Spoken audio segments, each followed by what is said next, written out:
Hey guys, tonight we're ending where it all ends, on the last day Atlantis ever saw the sun, not the fake history version you've heard, where philosophers sigh over lost wisdom and amateur divers claim they've found a suspiciously square rock under 3 inches of algae.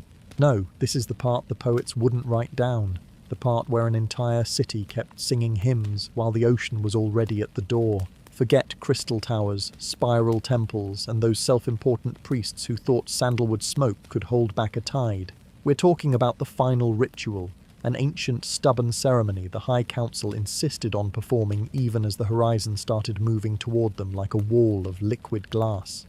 They called it the Ceremony of Returning Currents, a poetic way of saying, let's give the ocean all our best stuff and hope it doesn't notice the rest of the city behind us. And it wasn't panic. Oh no, that would have been too sensible. It was the kind of calm that only comes from centuries of believing your own press releases about being the most blessed civilization under the sun. The offerings were ready, the chants were steady, and the wave didn't care. So, before we wade into the last sacred procession Atlantis ever saw, maybe light a candle, or pour yourself a drink, or both. Because this isn't just a ritual, this is faith staring straight into the mouth of the sea and refusing to blink. And spoiler, the sea blinks last.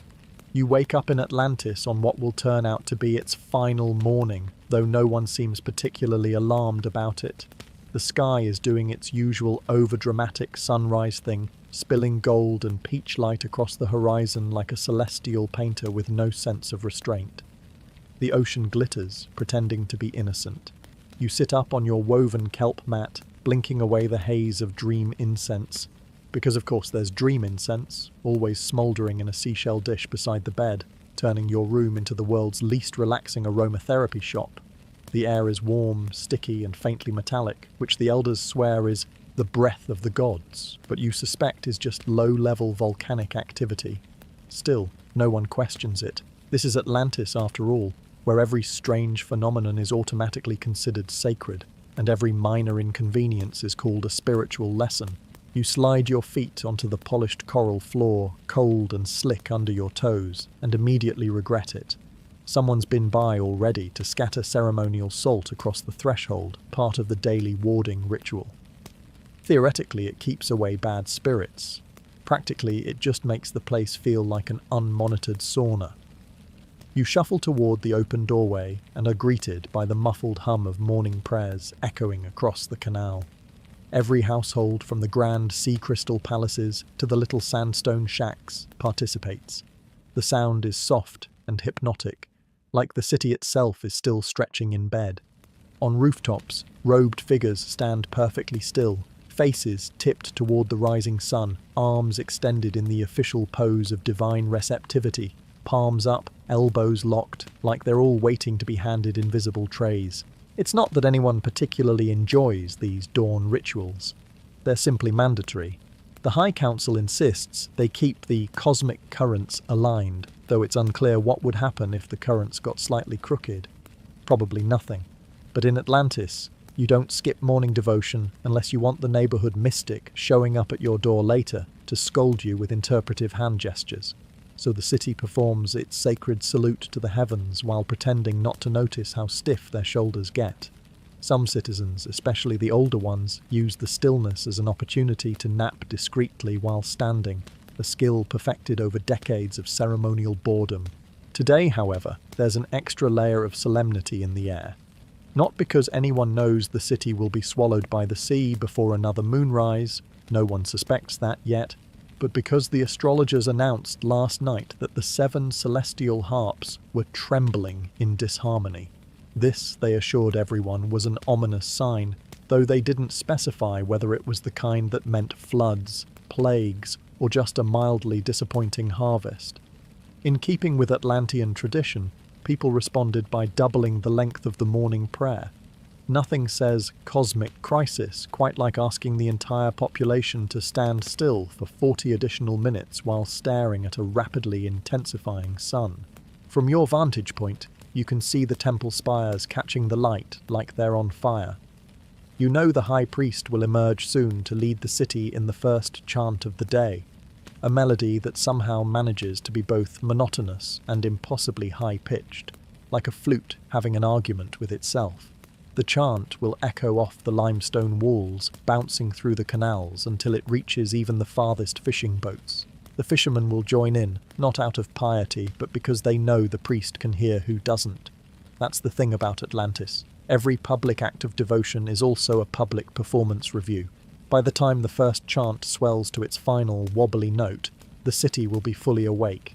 The crystal market will open, merchants arranging their wares with exaggerated reverence so the gods don't think they're just selling rocks. Priests will begin their endless consultations with anxious citizens about which way to face while sipping morning tea. And you, like everyone else, will try to remember whether today is the feast of the 3 rising tides or the day of consecrated silence. In Atlantis, it's easy to confuse your holy days with your holy days, but one thing is certain. No matter what the calendar says, you'll be spending it in worship, or pretending to until the sun goes down. What you don't know, as you stand in the warm glow of dawn, inhaling incense and mild resignation, is that this is the last time you'll see Atlantis bathed in morning light. Tomorrow there will be no sunrise here, no rooftops lined with statuesque worshippers, no temples glowing like they've been kissed by the gods. The ocean is patient. It will wait until you're distracted, until the rituals are in full swing, until every priest is mid-chant, and every citizen is lost in some elaborate bow to the horizon. And then, when you least expect it, the sea will reach up and take everything back. But for now, you join the chant like everyone else, because here, even the end of the world has to start with proper ceremony. Atlantis did not technically have a king, it had something far more exhausting, a living god. Or, as he preferred to be addressed, the eternal voice of the 7 depths, keeper of the secret tides, bringer of light, shade, and mildly confusing rainbows. His official title took longer to say than most conversations, which was fitting because the man himself never stopped talking. The eternal voice believed it was his sacred duty to narrate the cosmic will in real time, and the cosmic will, apparently, had a lot to say about everything from spiritual destiny to the correct way to fold ceremonial napkins. Every morning after the first chant, the eternal voice would appear on the temple balcony, dressed in shimmering sea silk robes embroidered with patterns that probably meant something important, but mostly just looked like decorative algae. He would raise his hands to the sky in a slow, theatrical gesture, as if pulling invisible strings, and then begin to speak, and speak, and speak. The speech always started with a grand announcement about the state of the soul currents. This sounded impressive, but usually boiled down to vague metaphors involving fish migrations and the moral character of sea foam. Then came the guidance, a series of instructions for how the people of Atlantis should align themselves with the cosmic plan for that particular day. These were rarely practical. Walk as the moon walks, for example, once led to an entire week of citizens taking slow, sideways steps through the marketplace, while trying not to bump into each other's baskets of crystal produce.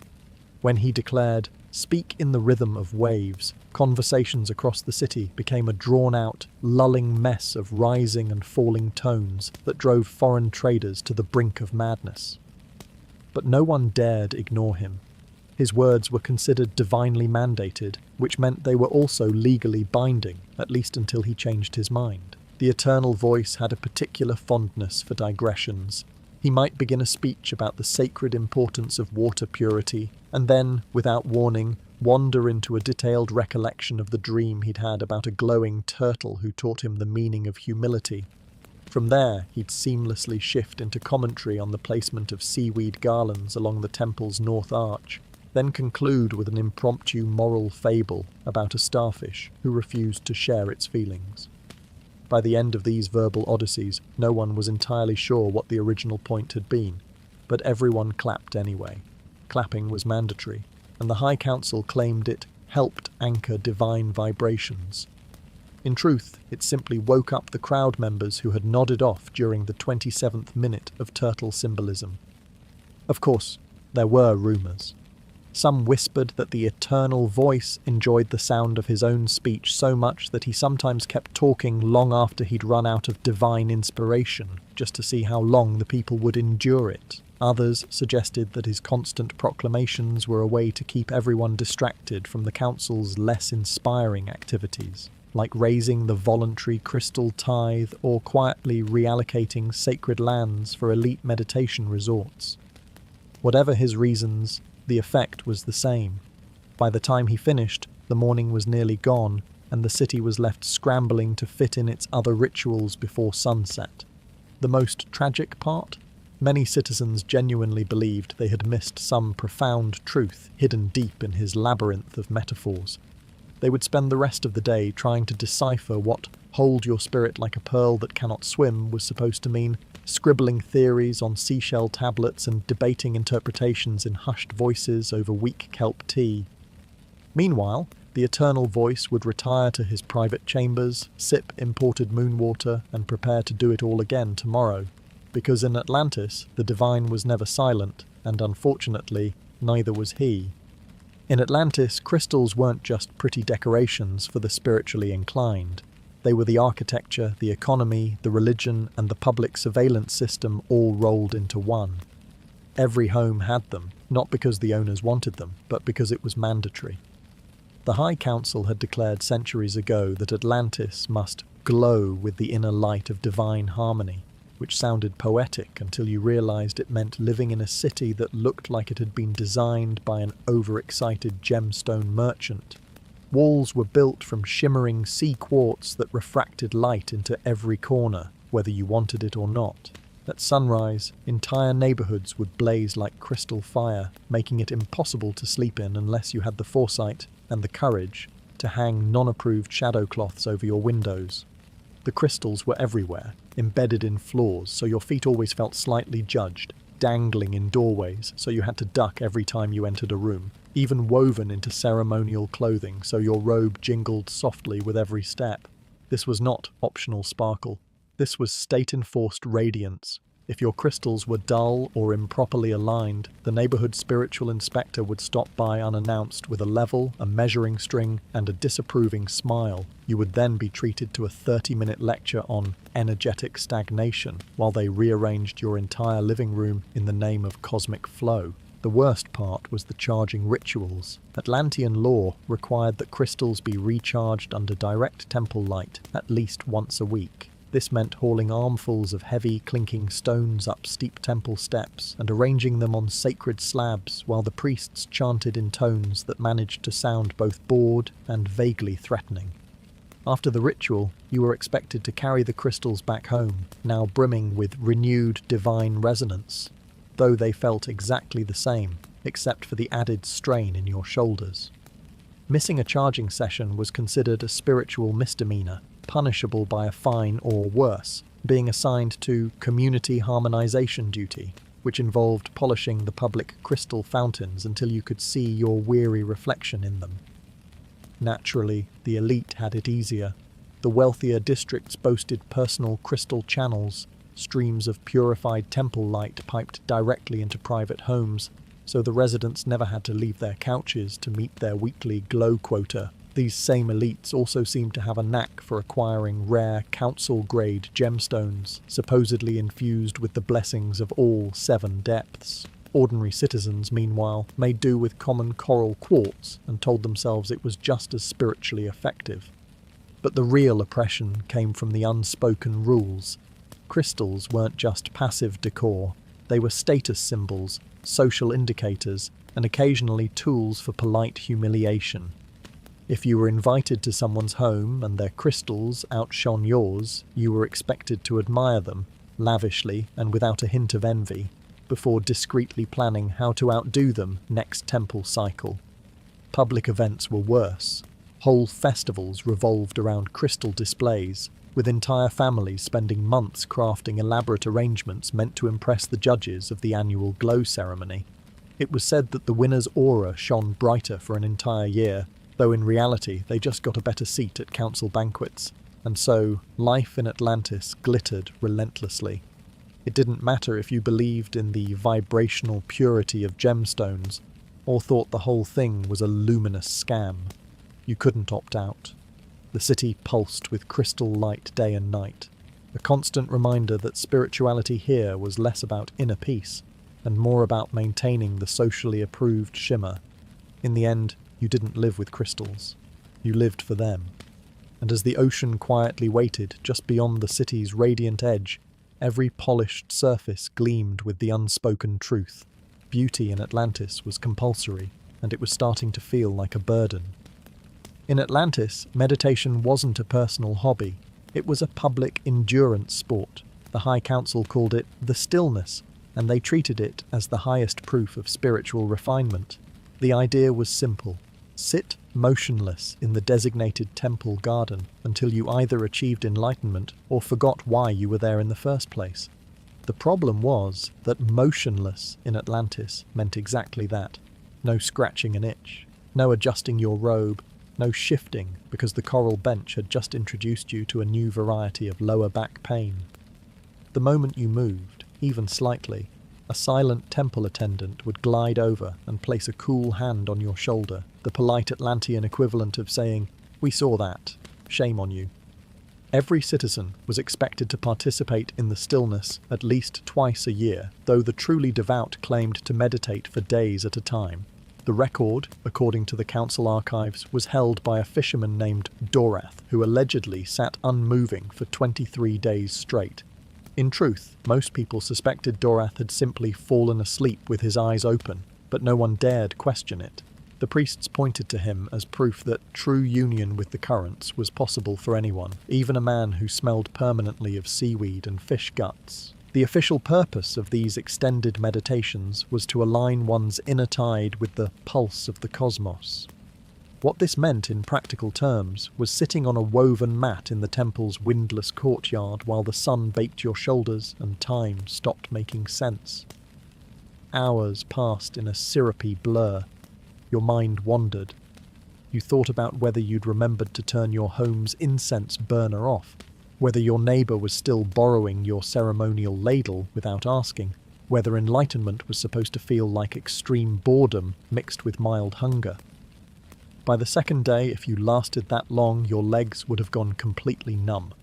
The priests claimed this was the first sign of transcending the body. In reality, it was the sign of terrible circulation and a mat woven from reeds that had all the give of a stone floor. Occasionally, someone's leg would fall asleep so thoroughly that when the session ended, they'd try to stand, wobble like a stunned seabird, and topple straight into the lotus pond. This was considered an auspicious omen by the onlookers, though no one could explain why. Of course, not everyone was convinced these marathon sessions were the sacred key to spiritual progress. The skeptics quietly argued that the whole thing was an elaborate form of population control. Keep the citizens sitting still for weeks, and they couldn't start questioning the council's other eccentricities, like why temple taxes had just doubled, or why the sacred jellyfish pool now required an entry fee. Still, attendance was compulsory, so even the skeptics showed up, adopting blank expressions and hoping the gods couldn't hear their inner commentary. The truly dedicated meditators claimed that, at some point, something shifted. A strange weightlessness would set in, as though the body had been left behind and the self was drifting like kelp in an unseen current. Some said they heard whispers from the deep, voices that spoke in riddles about forgotten ages and coming storms. Others swore they glimpsed visions, glowing towers beneath black waves, silver fish with human eyes, the sea itself leaning forward to listen. Whether these were divine messages or simply the brain's attempt to entertain itself in sensory deprivation, no one knew. And so the practice continued year after year, a ritual as exhausting as it was revered.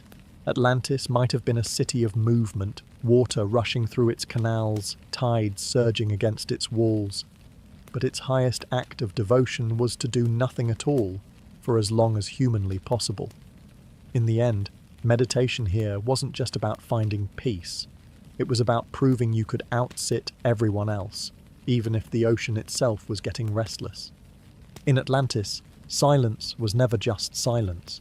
It was a sacred discipline, an official spiritual practice known as the Great Quiet. and it came with rules so intricate they could have been drafted by a bored scribe with a grudge. The Great Quiet was observed 3 times a year, each session lasting 9 full days.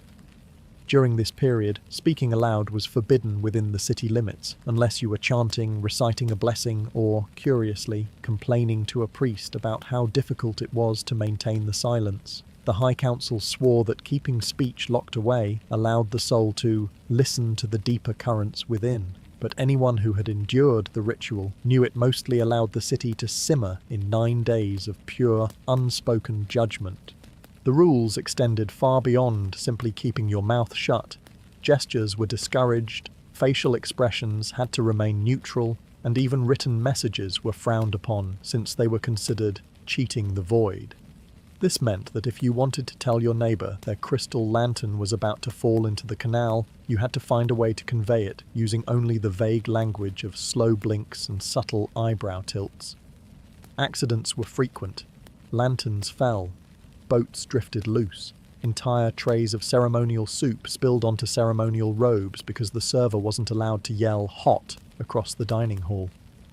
And through it all, the priests insisted this was an essential test of patience and surrender. Of course, there was a loophole. The High Council and Temple elite were permitted to speak when spiritually necessary, a term so broad it covered anything from delivering a prophecy to asking someone to pass the salted kelp. This meant that while the rest of the city suffered in speechless endurance, the ruling class went about their business as usual, only lowering their voices slightly, as if they too were participating. The rest of Atlantis pretended not to notice, but the resentment hung in the air, thicker than the incense smoke curling through the temple corridors. Silence also had a peculiar effect on the city's social fabric. Without words to smooth over daily interactions, every tiny annoyance seemed to magnify. Someone cutting in front of you at the crystal charging station became a personal betrayal. The fisherman who left his nets soaking in the public canal overnight transformed into an unspoken villain of the neighborhood. People developed elaborate systems of disapproving looks to communicate displeasure, the slow squint, the double blink, the high-arched brow of moral superiority. These non-verbal exchanges could be more vicious than any shouted insult, and everyone knew exactly what they meant. Ironically, the Great Quiet was never truly quiet.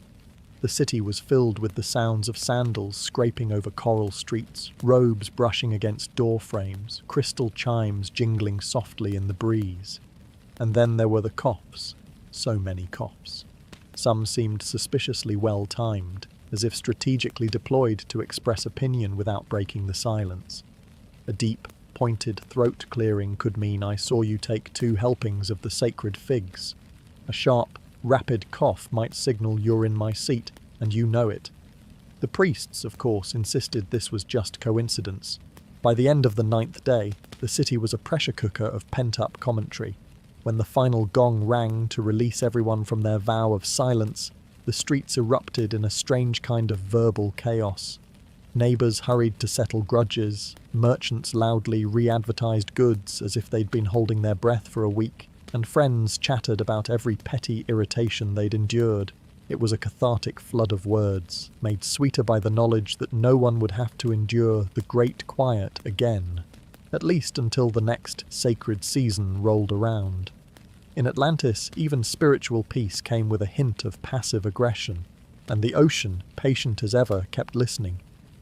They said it began as a simple morning hymn, just a few lines of praise to the 7 depths, meant to greet the sun as it rose over the eastern cliffs.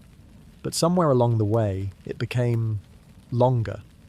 No one knew exactly when.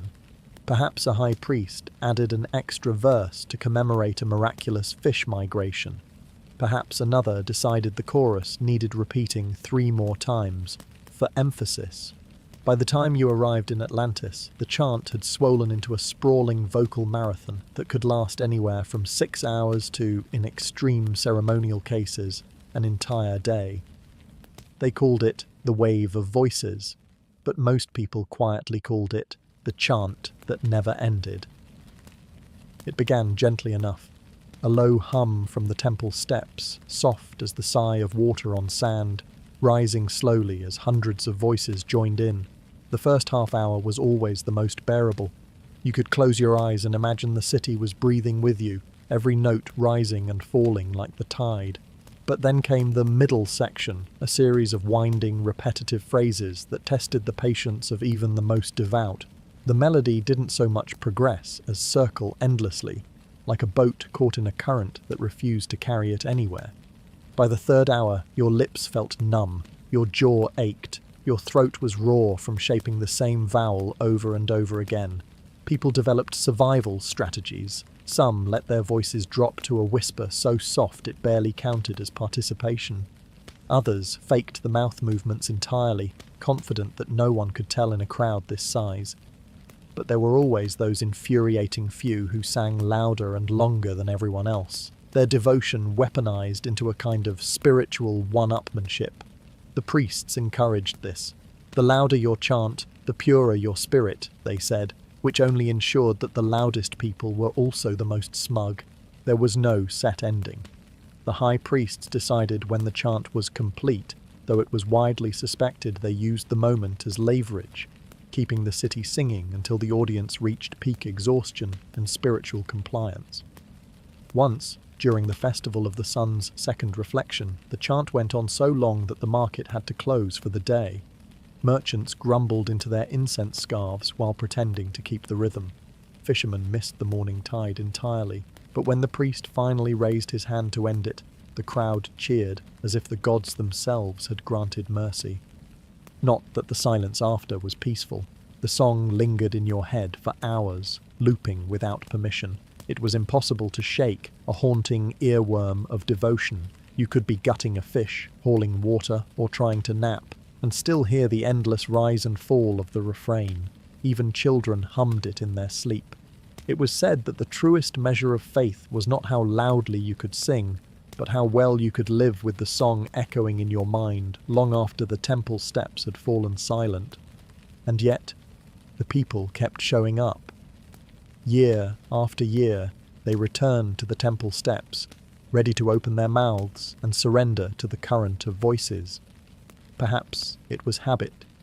Perhaps it was fear of the priest's disapproval. Or perhaps, buried somewhere inside the endless repetition, there really was a flicker of connection, a moment where the chanting blurred the lines between the self and the city, between one voice and hundreds. Still, as the sun sank low and the final notes dissolved into the salt air, you couldn't help wondering if the gods were even listening, or if, somewhere in the depths, they were just quietly asking for an intermission. The scent of Atlantis was not the sea, as you might expect, but incense, thick, cloying, and inescapable. It curled from temple doorways, drifted through market alleys, and clung to your hair long after you left the sacred district. Incense was more than fragrance. It was the city's official medium of devotion, the smoke carrying prayers upward in elegant spirals. At least, that's what the High Council said. In practice, it was also the most tightly controlled substance in the city, and the priests guarded it with the paranoia of a miser counting gold coins. The sacred blends were kept under lock and seal in the inner temple chambers, each jar labelled in elegant script and wrapped in ceremonial ribbons. Ordinary citizens could buy basic incense, cheap reeds soaked in a briny resin that burned too fast and smelled faintly of boiled shells. But the real stuff, the kind said to open the gateways of divine favour, was rationed. You couldn't simply walk into the temple shop and buy it. You had to request it, formally, and justify your need to a panel of robed officials who would listen gravely before deciding whether your upcoming wedding or spiritual retreat was worthy of the good smoke. Rumours swirled about the size of the temple's incense stores. Some said the vaults held enough sacred blend to perfume the city for a century. Others claimed the priests burned most of it in private rituals no one was allowed to witness. A particularly persistent story told of a secret incense room deep beneath the central temple, a chamber where the air was so saturated with resin that a single breath could leave you lightheaded and convinced you'd just spoken with a sea god. The priests, of course, denied all of this, which only made people believe it more. What was undeniable was how incense shaped social life. The wealthy elite, who always seemed to have a steady supply of the finer blends, hosted meditation feasts where rooms swam in fragrant clouds so thick you could barely see the food on the table. The less fortunate scraped together offerings for the cheapest sticks and burned them sparingly, saving the good cents for holy days and hoping the gods wouldn't notice the downgrade. There was an unspoken hierarchy in the air, literally, where the aroma surrounding you said as much about your status as your clothing or your crystal display. The temple claimed incense was distributed in balance with the tides of devotion, which sounded noble until you noticed that incense sales spiked just before major festivals. Prices doubled, sometimes tripled, as people scrambled to buy enough to prove their piety in public. And if you couldn't afford it, well, you could still attend the ceremonies, but you'd stand on the outer edges, far from the dense, perfumed heart of the crowd, inhaling little more than wind and regret. It was said that the gods preferred prayers scented with the rarest resins, though no one could explain why divine beings would be swayed by the smell of burning sap. Still, the belief kept the incense economy thriving. The priests knew this, and so, year after year, they rationed the supply, raised the prices, and reminded everyone that the smoke was not just fragrance, it was favour, and favour was not to be squandered. Whether the gods cared or not, the High Council certainly did, and so the city kept breathing in its sacred haze, unaware, or perhaps unwilling to admit, that much of its devotion was being measured not in sincerity, but in the thickness of the smoke that curled above its head. Every morning in Atlantis began with light, too much light, in fact. The High Council insisted that exposure to the 7 suns was essential for spiritual alignment, though Atlantis had only one actual sun. The other 6 were metaphorical, refracted beams created by enormous crystal arrays perched atop the main temples. When dawn broke, those crystals caught the sunlight and splintered it into blinding cascades that spilled across the city in shimmering waves. You didn't simply wake up to daylight here. You woke up to a spectacle so bright it felt like the gods themselves were interrogating you. Bathing in the 7 suns wasn't optional. Citizens were expected to step outside at first light, stand in designated reflection zones, and allow the combined rays to wash over them. The priests claimed this daily ritual purified the aura, balanced the humours, and fortified the soul against energetic intrusion. Skeptics suspected it mostly fortified the temple's dominance over everyone's morning schedule. Either way, attendance was monitored. Those who failed to show up received a polite but firm visit from a temple emissary carrying an official scroll reminding them that light is life, and life without light is disobedience. The ritual had its own choreography. Participants stood with feet shoulder-width apart, palms turned upward, heads tilted just enough to look reverent, but not enough to blind themselves completely. You were supposed to keep your eyes open during the first 3 minutes to invite the light, but this often resulted in temporary spots dancing across your vision for the rest of the morning. After that came the absorptive stillness. 5 minutes of holding the pose without moving, during which you were meant to imagine the light filling your body and dissolving all impurities. Most people imagined breakfast instead. The wealthier districts enjoyed prime reflection zones where the crystal beams hit at flattering angles, bathing residents in a soft golden glow. In the humbler quarters, the light tended to arrive at harsher slants, casting long, awkward shadows that made everyone look vaguely guilty. Some citizens tried to enhance their personal radiance by wearing pale robes or rubbing their skin with reflective oils, but this was frowned upon as vanity in the presence of divine illumination. The priests preferred their congregations to shine only as much as the council decreed. Festivals devoted to the 7 suns were the most elaborate affairs of the year. On these days, the ritual lasted hours instead of minutes. Massive mirrors were positioned throughout the city to catch and redirect the beams, creating an overwhelming labyrinth of glare. Dancers in shimmering masks moved through the streets, their costumes catching the light until they looked like walking fragments of the sun itself. Vendors sold blessed water said to amplify the cleansing effect, though its main quality seemed to be its inflated price. Despite the pomp, not everyone loved the ritual. Those who worked night shifts dreaded it, forced to stand in ceremonial stillness just when they wanted nothing more than to collapse into bed. The elderly grumbled about aching joints. Children fidgeted, and every so often, someone fainted in the heat, collapsing in what the priests optimistically called a rapturous surrender to the light. These incidents were quietly shuffled out of the public narrative, replaced with glowing accounts of the community's shared devotion. Still, the city complied.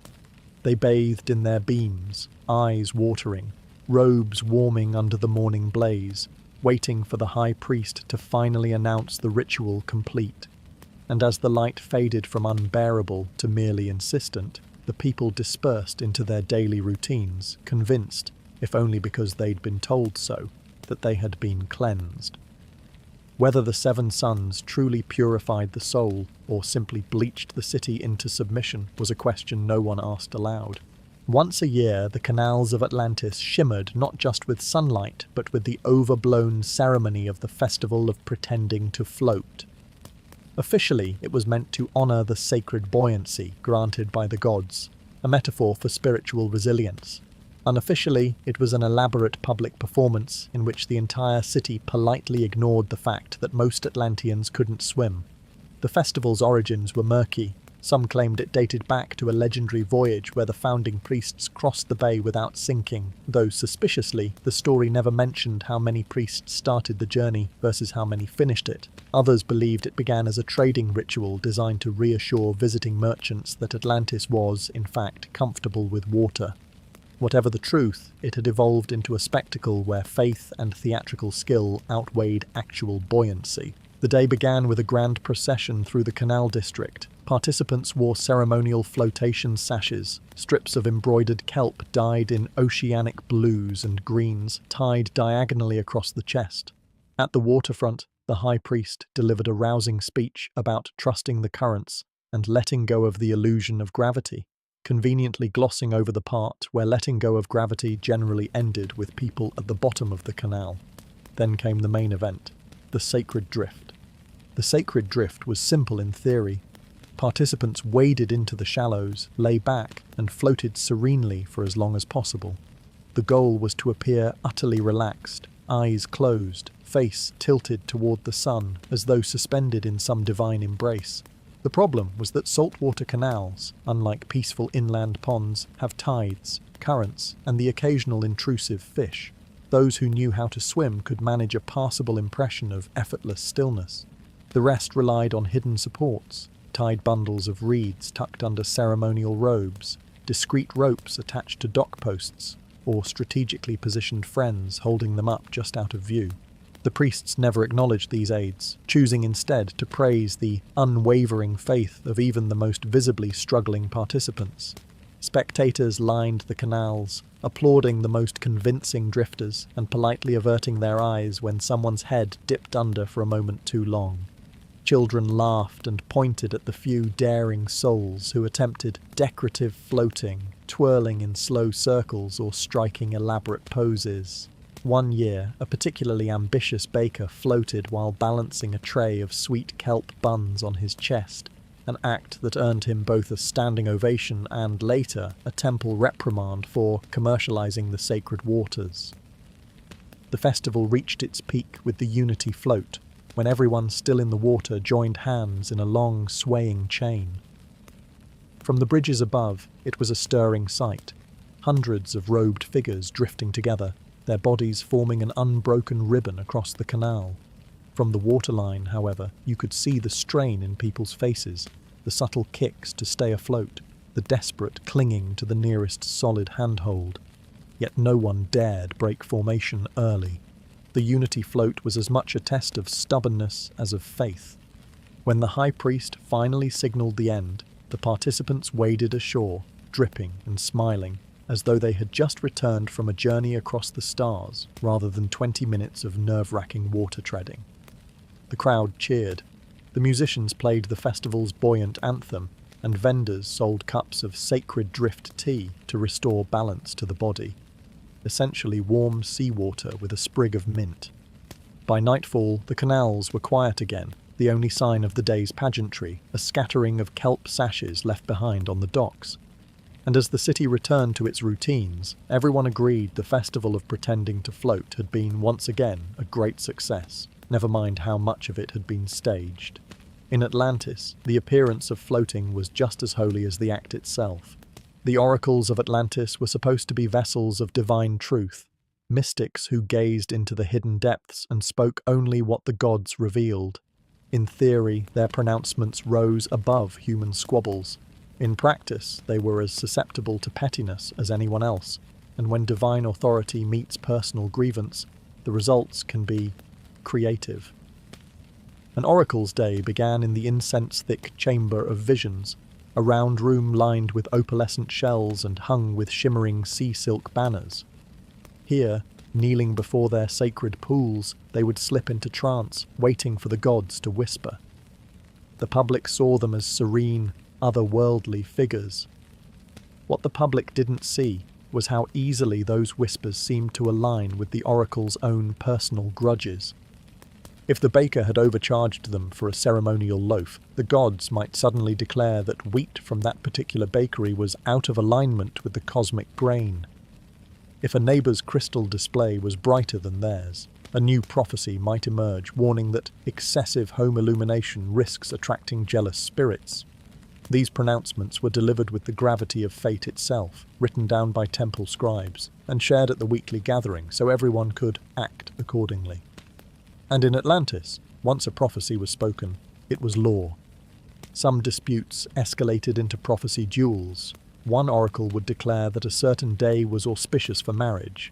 Another, from across the temple hall, would counter with a vision that the same day was fraught with tidal unrest. This left engaged couples scrambling, unsure whether to book the date or wait for the cosmic currents to calm. The priests claimed such contradictions were evidence of multiple layers of truth, but most people just saw them for what they were, thinly veiled rivalries wrapped in ceremonial language. The most notorious case of petty prophecy came during the Festival of Silver Waves, when two oracles disagreed on which district the gods favoured most. The first claimed the western quarter was blessed by currents of prosperity. The second countered that the eastern quarter flowed with purer tides of fortune. Within hours, each district's residents were staging impromptu parades to prove their superiority. Merchants painted their shop fronts in sacred colours, musicians rewrote hymns to celebrate their own side, and the entire city ended up locked in a week-long competition over who was more divinely adored. The gods, if they noticed, remained silent. People learned to listen to oracles with a mixture of awe and careful skepticism. Devout followers would hang on every word, rearranging their lives to match the visions. Others quietly rolled their eyes but complied anyway. After all, ignoring a prophecy was a dangerous gamble. If something went wrong later, no matter how unrelated, everyone would blame the one who defied the gods. The oracles themselves, draped in their flowing sea silk and heavy with ceremonial jewellery, maintained the air of impartial conduits, but their eyes often betrayed a flicker of satisfaction when a rival's warning went unheeded and misfortune followed, or when a favoured merchant's business boomed after a well-timed blessing. Atlantis liked to believe its spiritual leaders floated above mortal pettiness. The truth was, they simply dressed it better. And so the city's fate continued to twist and turn according to visions that were equal parts divine revelation and personal agenda. Whether the gods spoke through the oracles or the oracles simply spoke for themselves was a question no one dared ask aloud. In Atlantis, prophecy was too powerful and too entertaining to ruin with doubt. The grand library of Atlantis was a marvel to behold, an endless maze of spiral shelves carved from coral, glittering under the soft glow of crystal lanterns. Every visitor felt smaller upon entering, as if the weight of centuries pressed down from the vaulted ceiling. The priests called it the living memory of the deep, a place where all wisdom, prophecy and spiritual lore was preserved for future generations. But for all its reverence, there was one quiet truth. Most of those sacred scrolls had never been read. It wasn't that people didn't respect the knowledge. They did, deeply, in the abstract way people respect the ocean or the moon. It was simply that the scrolls were exhausting, written in dense, looping script, often by half-blind scribes who believed punctuation was a sign of moral weakness. Each document was a labyrinth of ceremonial language. A single paragraph could stretch for a page, twisting through metaphors about tides, winds, and the turning of unseen wheels, before vaguely approaching its point. Reading one was less a spiritual journey and more an endurance trial. The priests insisted that every citizen had access to the scrolls, but access didn't mean understanding. Even those trained in the temple schools found themselves rereading the same sentence 3 times before realizing it still didn't make sense. It didn't help that many scrolls referenced other scrolls, which in turn referred to earlier scrolls that had been lost centuries ago. Trying to follow the chain of meaning was like chasing a fish through an endless reef. By the time you thought you'd caught it, it had darted somewhere else entirely. This opacity had its advantages for the temple elite. If a citizen questioned a law or ritual, a priest could simply point to a specific scroll and declare, "It is written." Few were brave enough to demand proof, and fewer still could stomach the hours of squinting required to verify it. On the rare occasion someone actually did, the priests would smile knowingly and say, "Ah, but you must read it in the original tongue to truly grasp its meaning," effectively ending the conversation. Despite their inaccessibility, the scrolls were treated with ceremonial care. Apprentices in the temple scriptoria spent years learning the art of copying them, carefully inking each loop and flourish, sprinkling the parchment with powdered pearl dust to seal the wisdom. The finished copies were then placed in the archives, where they would sit undisturbed until the next generation of apprentices repeated the process. In this way, unread knowledge reproduced itself like coral, growing outward in elegant formations no one ever dared break apart. Once in a while, an ambitious scholar would attempt to translate a particularly famous scroll into plain speech. These attempts usually ended in scandal. The last such translator claimed that one revered text about the mystery of the third moon was, in essence, a recipe for ceremonial soup. The priests banned the translation immediately, declaring it a distortion of sacred truth, and the scholar was reassigned to quiet contemplation in a remote lighthouse. Still, the people of Atlantis loved the idea of the scrolls. They spoke of them with pride, as if simply living in the same city as such wisdom made them wiser. The library remained a symbol of Atlantean greatness, rows upon rows of glittering parchment that no one touched, each roll containing truths that would never be tested. Whether those truths could change the city's fate was a question left buried beneath layers of ink, dust, and the comforting assumption that knowledge was safest when it stayed exactly where it was. Of all the elaborate spiritual practices in Atlantis, few were as baffling as the ceremony of pouring water into water. The name was not symbolic. It was exactly what it sounded like, taking water from one sacred vessel and pouring it into another sacred vessel that already contained water. This ritual was held 4 times a year, timed precisely with the changing of the ocean currents. The priests insisted it was a reenactment of the Great Uniting, when the primeval seas first merged and life emerged from their mingling. Skeptics privately wondered if it was just an excuse for the temple to show off its collection of ornate pictures. The ceremony began with a solemn procession through the central plaza. 4 acolytes carried the ceremonial vessels. Tall, wide-bellied jugs carved from luminous shell and inlaid with strips of mother-of-pearl. These were filled at dawn from the temple of the first spring, a freshwater pool said to bubble directly from the heart of the earth. The water, of course, was indistinguishable from any other water in the city, but its journey into the vessel was treated like the retrieval of a divine relic. At the other end of the plaza stood the receiving basin, a massive bowl carved from a single block of white coral. It already held seawater, shimmering under the morning light. The mingling of fresh and salt water was said to create the union of all life forces. The priests liked to point out that the resulting brackish mix symbolized the balance of opposites, pure and impure, calm and restless, known and unknown. They also liked to remind everyone that this was not to be attempted outside the ritual, lest the gods see it as an act of arrogance. Once the vessels reached the basin, the high priest would step forward, robes rippling in the ocean breeze, and begin a long, winding invocation. This could last anywhere from 20 minutes to an hour, depending on the priest's mood and the level of dramatic tension he wished to build. He spoke of tides and moons, of the eternal ebb and flow, of rivers that remember the mountains and oceans that dream of the shore. By the time he finally lifted the first jug, the crowd was so entranced, or so drowsy, that the simple act of pouring felt momentous. The water streamed from vessel to basin in a slow, deliberate arc. Acolytes followed with the other jugs, repeating the gesture as the high priest intoned a chant that rose and fell like distant surf. When the final drop splashed into the basin, a hush fell over the crowd. The mingling was complete. People leaned forward to catch a glimpse of the moment fresh met salt, though of course there was nothing to see, just water swirling into water, indistinguishable after a heartbeat. What came next was equally curious. The newly united water was left to sit for exactly 7 minutes, to allow the energies to harmonize. During this time, participants were encouraged to meditate on unity, forgiveness, and the fact that they were standing in the sun watching a bowl of water. Then, with a final blessing, the high priest would sprinkle a few drops from the basin onto the crowd, marking them with the mingled essence. Some swore the droplets felt warmer than ordinary water. Others were simply relieved the ceremony was over. By afternoon, the basin was quietly drained, the sacred mingling flowing away into the city's canals to join the rest of the unremarkable seawater. The vessels were carried back to the temple, polished and locked away until the next ceremony.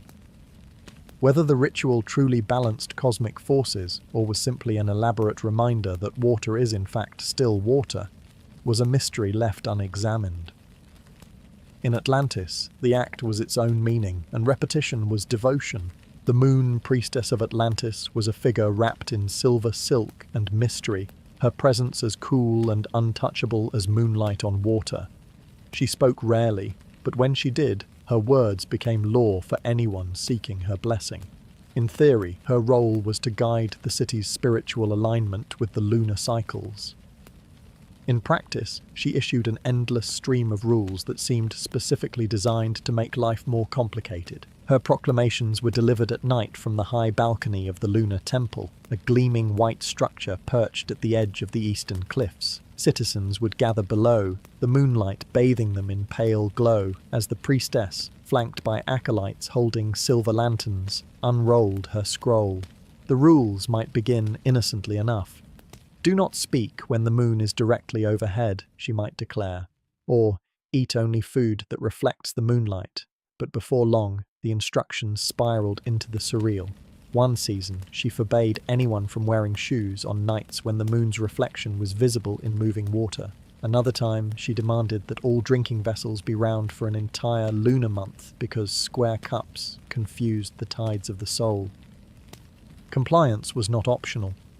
The moon priestess's rules were enforced by her cadre of pale-robed attendants, who drifted silently through the streets like moonlight given human form.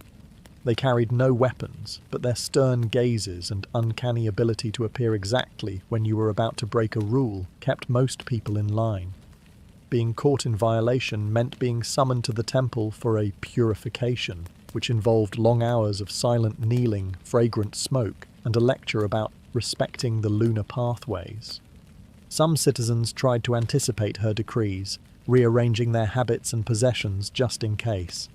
Merchants kept both round and square cups in stock. Cobblers discreetly crafted moon shoes, soft, slipper-like sandals that could be worn indoors and out, ready for nights when the moon's reflection dictated bare feet. Even so, the rules were unpredictable. One month you might be forbidden from trimming your hair. The next, you'd be instructed to cut it only during the 3rd hour after moonrise, facing due west, while thinking of forgiveness. Despite the inconvenience, her authority was rarely questioned. The moon priestess was considered untouchable, her wisdom drawn from visions said to be granted by the moon itself. On nights when the moon was full and high, she would stand perfectly still for hours, staring at the horizon as though conversing with an invisible companion. Her acolytes swore she returned from these trances carrying messages of profound cosmic truth. Outsiders suspected she was simply deciding which rule to make next.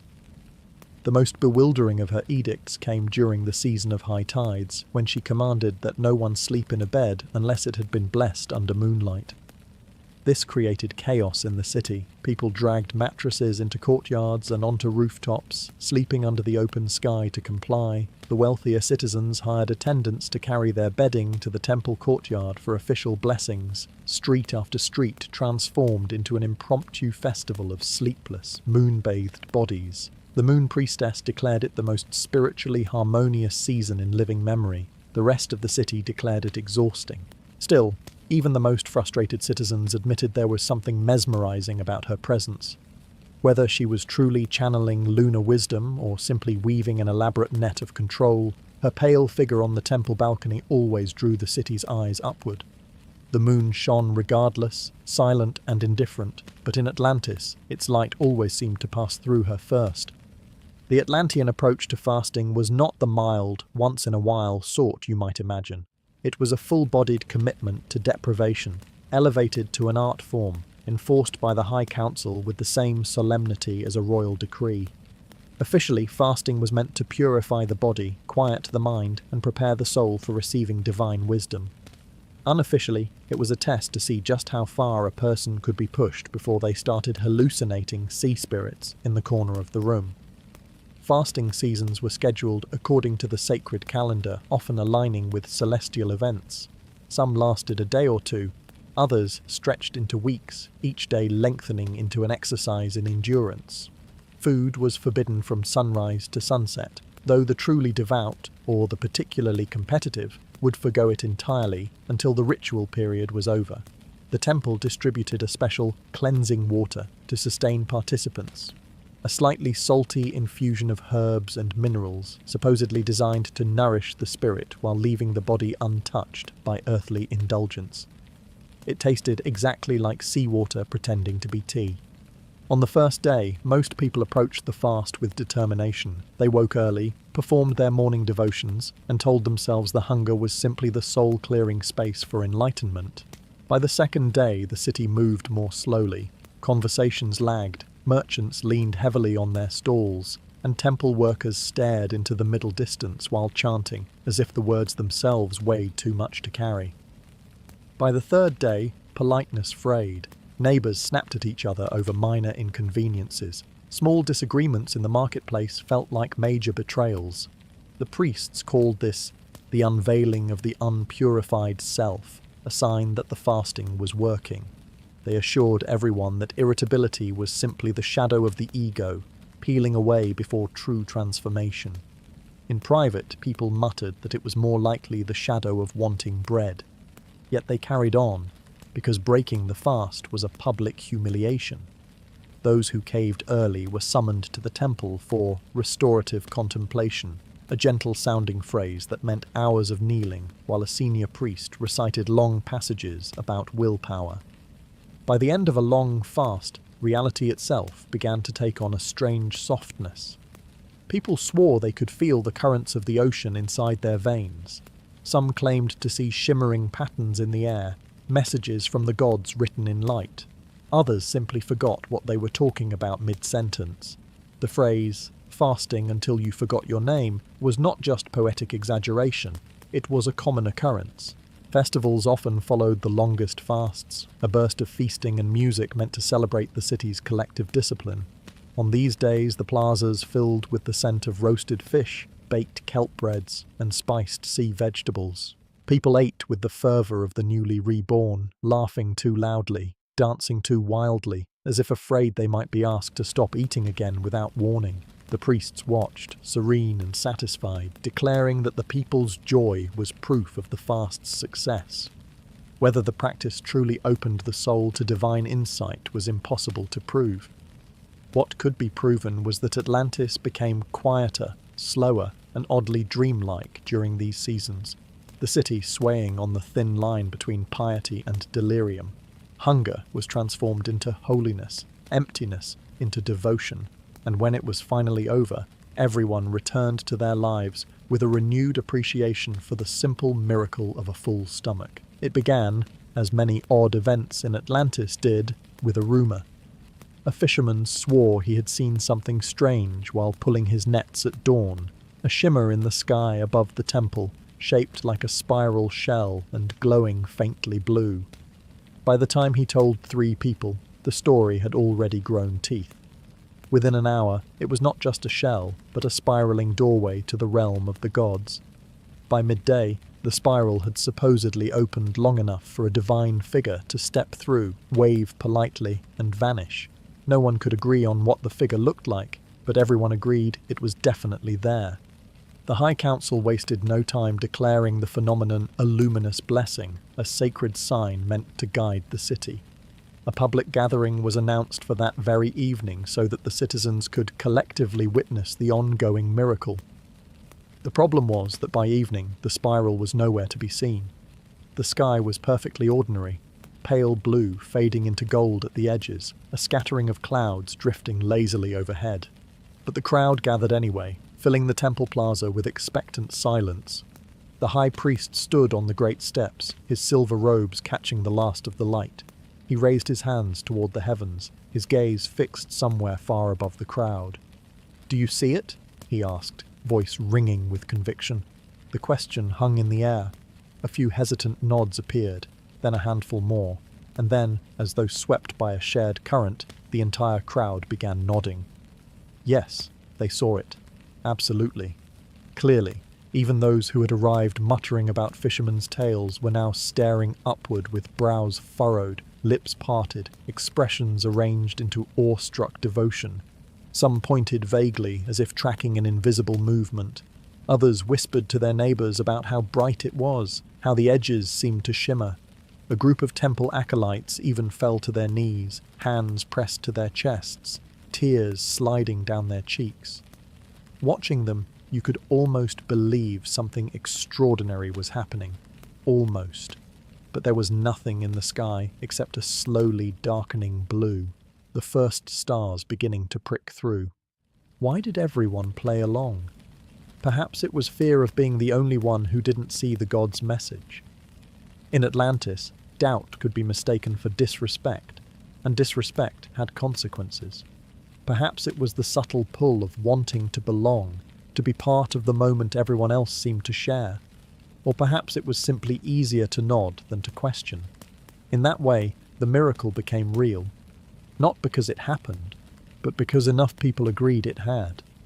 As the evening wore on, the high priest began interpreting the sign, declaring it a call for unity, humility, and renewed dedication to the temple's work.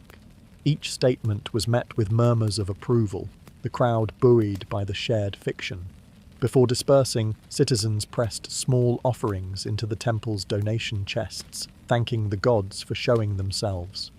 The fisherman who started the story said nothing, smiling faintly as he slipped away toward the docks. The next morning, the spiral was still absent. The temple, however, was brimming with fresh donations and a renewed sense of purpose among the faithful. Whether anyone actually believed the sign had been real was no longer the point.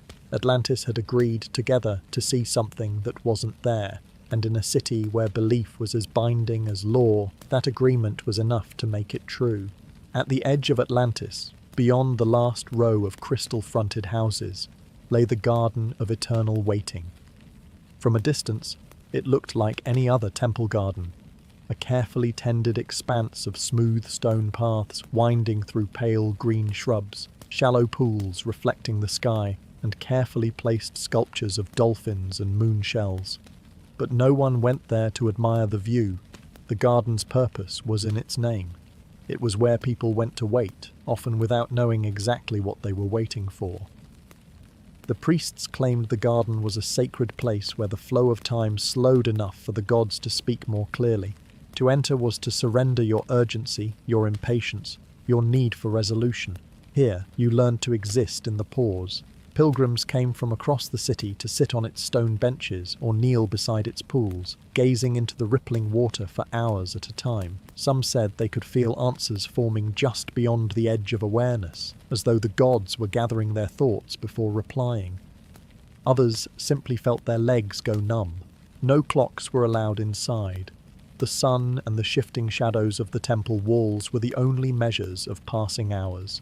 A visitor might arrive at mid-morning and find themselves still sitting there at dusk, unsure whether minutes or years had passed. Conversation was forbidden, except for brief exchanges with the garden attendants, pale-robed figures who drifted silently between visitors, offering cups of moon water or adjusting the cushions placed under weary knees. The attendants rarely explained anything. If you asked how long you should wait, they would only smile faintly, as if the question itself missed the point. The garden's stillness had a strange effect on the mind. At first, thoughts raced. Lists of errands, old arguments, half-remembered songs. Then, slowly, they thinned out, leaving behind a quiet blankness. Some visitors found this blissful, a soft dissolving of the self. Others found it unnerving, as if they were being emptied out in preparation for something unknown. Rumours persisted of those who had entered the garden and never quite returned to themselves afterward, their lives reduced to a kind of perpetual waiting no matter where they were. It wasn't unusual to see the same faces there day after day. Some came seeking visions.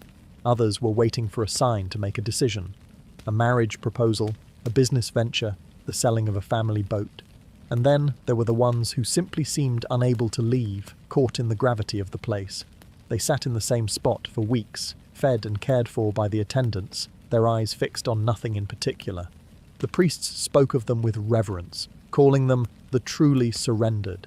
Less devout citizens whispered that they'd just given up on the rest of life. The truth of the garden's power was elusive. Some left it claiming their lives had changed, that they'd received an undeniable message from the gods. Others admitted they'd felt nothing except a growing awareness of their own discomfort.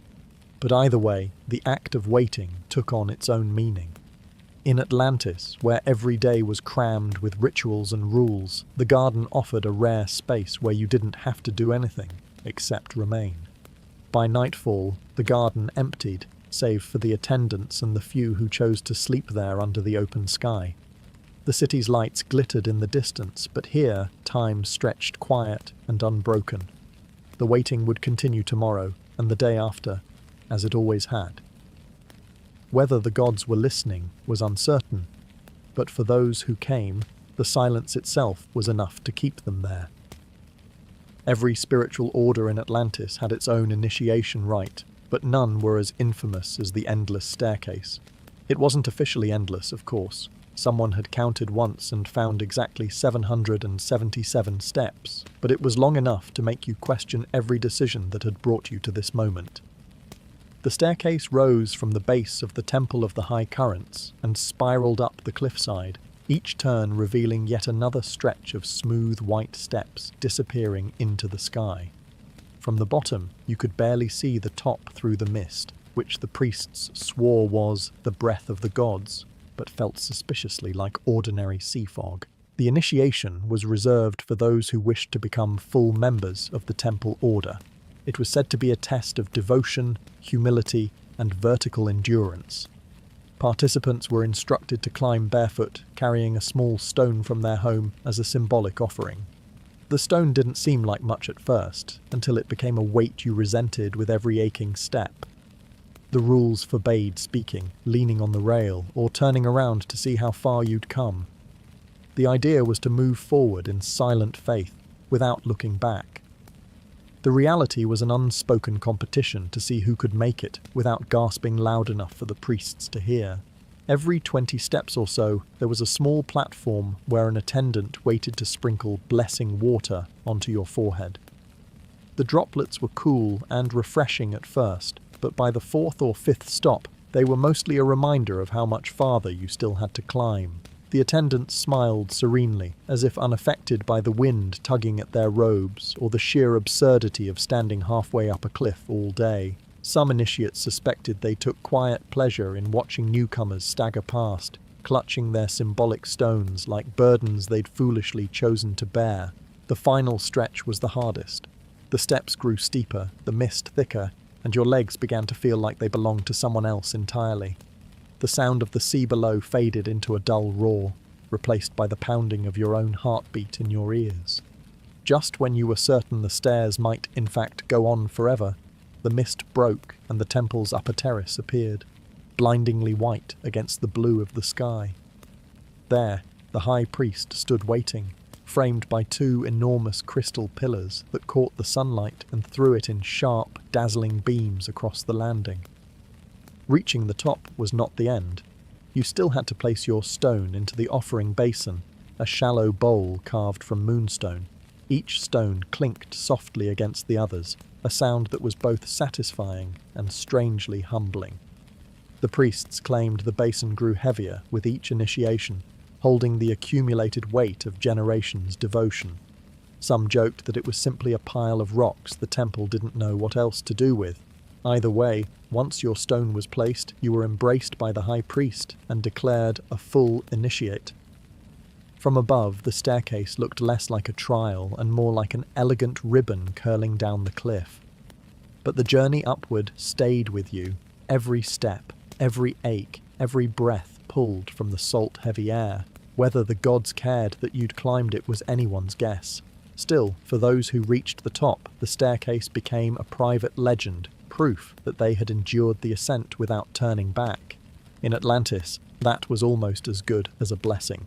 Among the many peculiar traditions of Atlantis, few inspired as much equal parts reverence and dread as the sacred soup.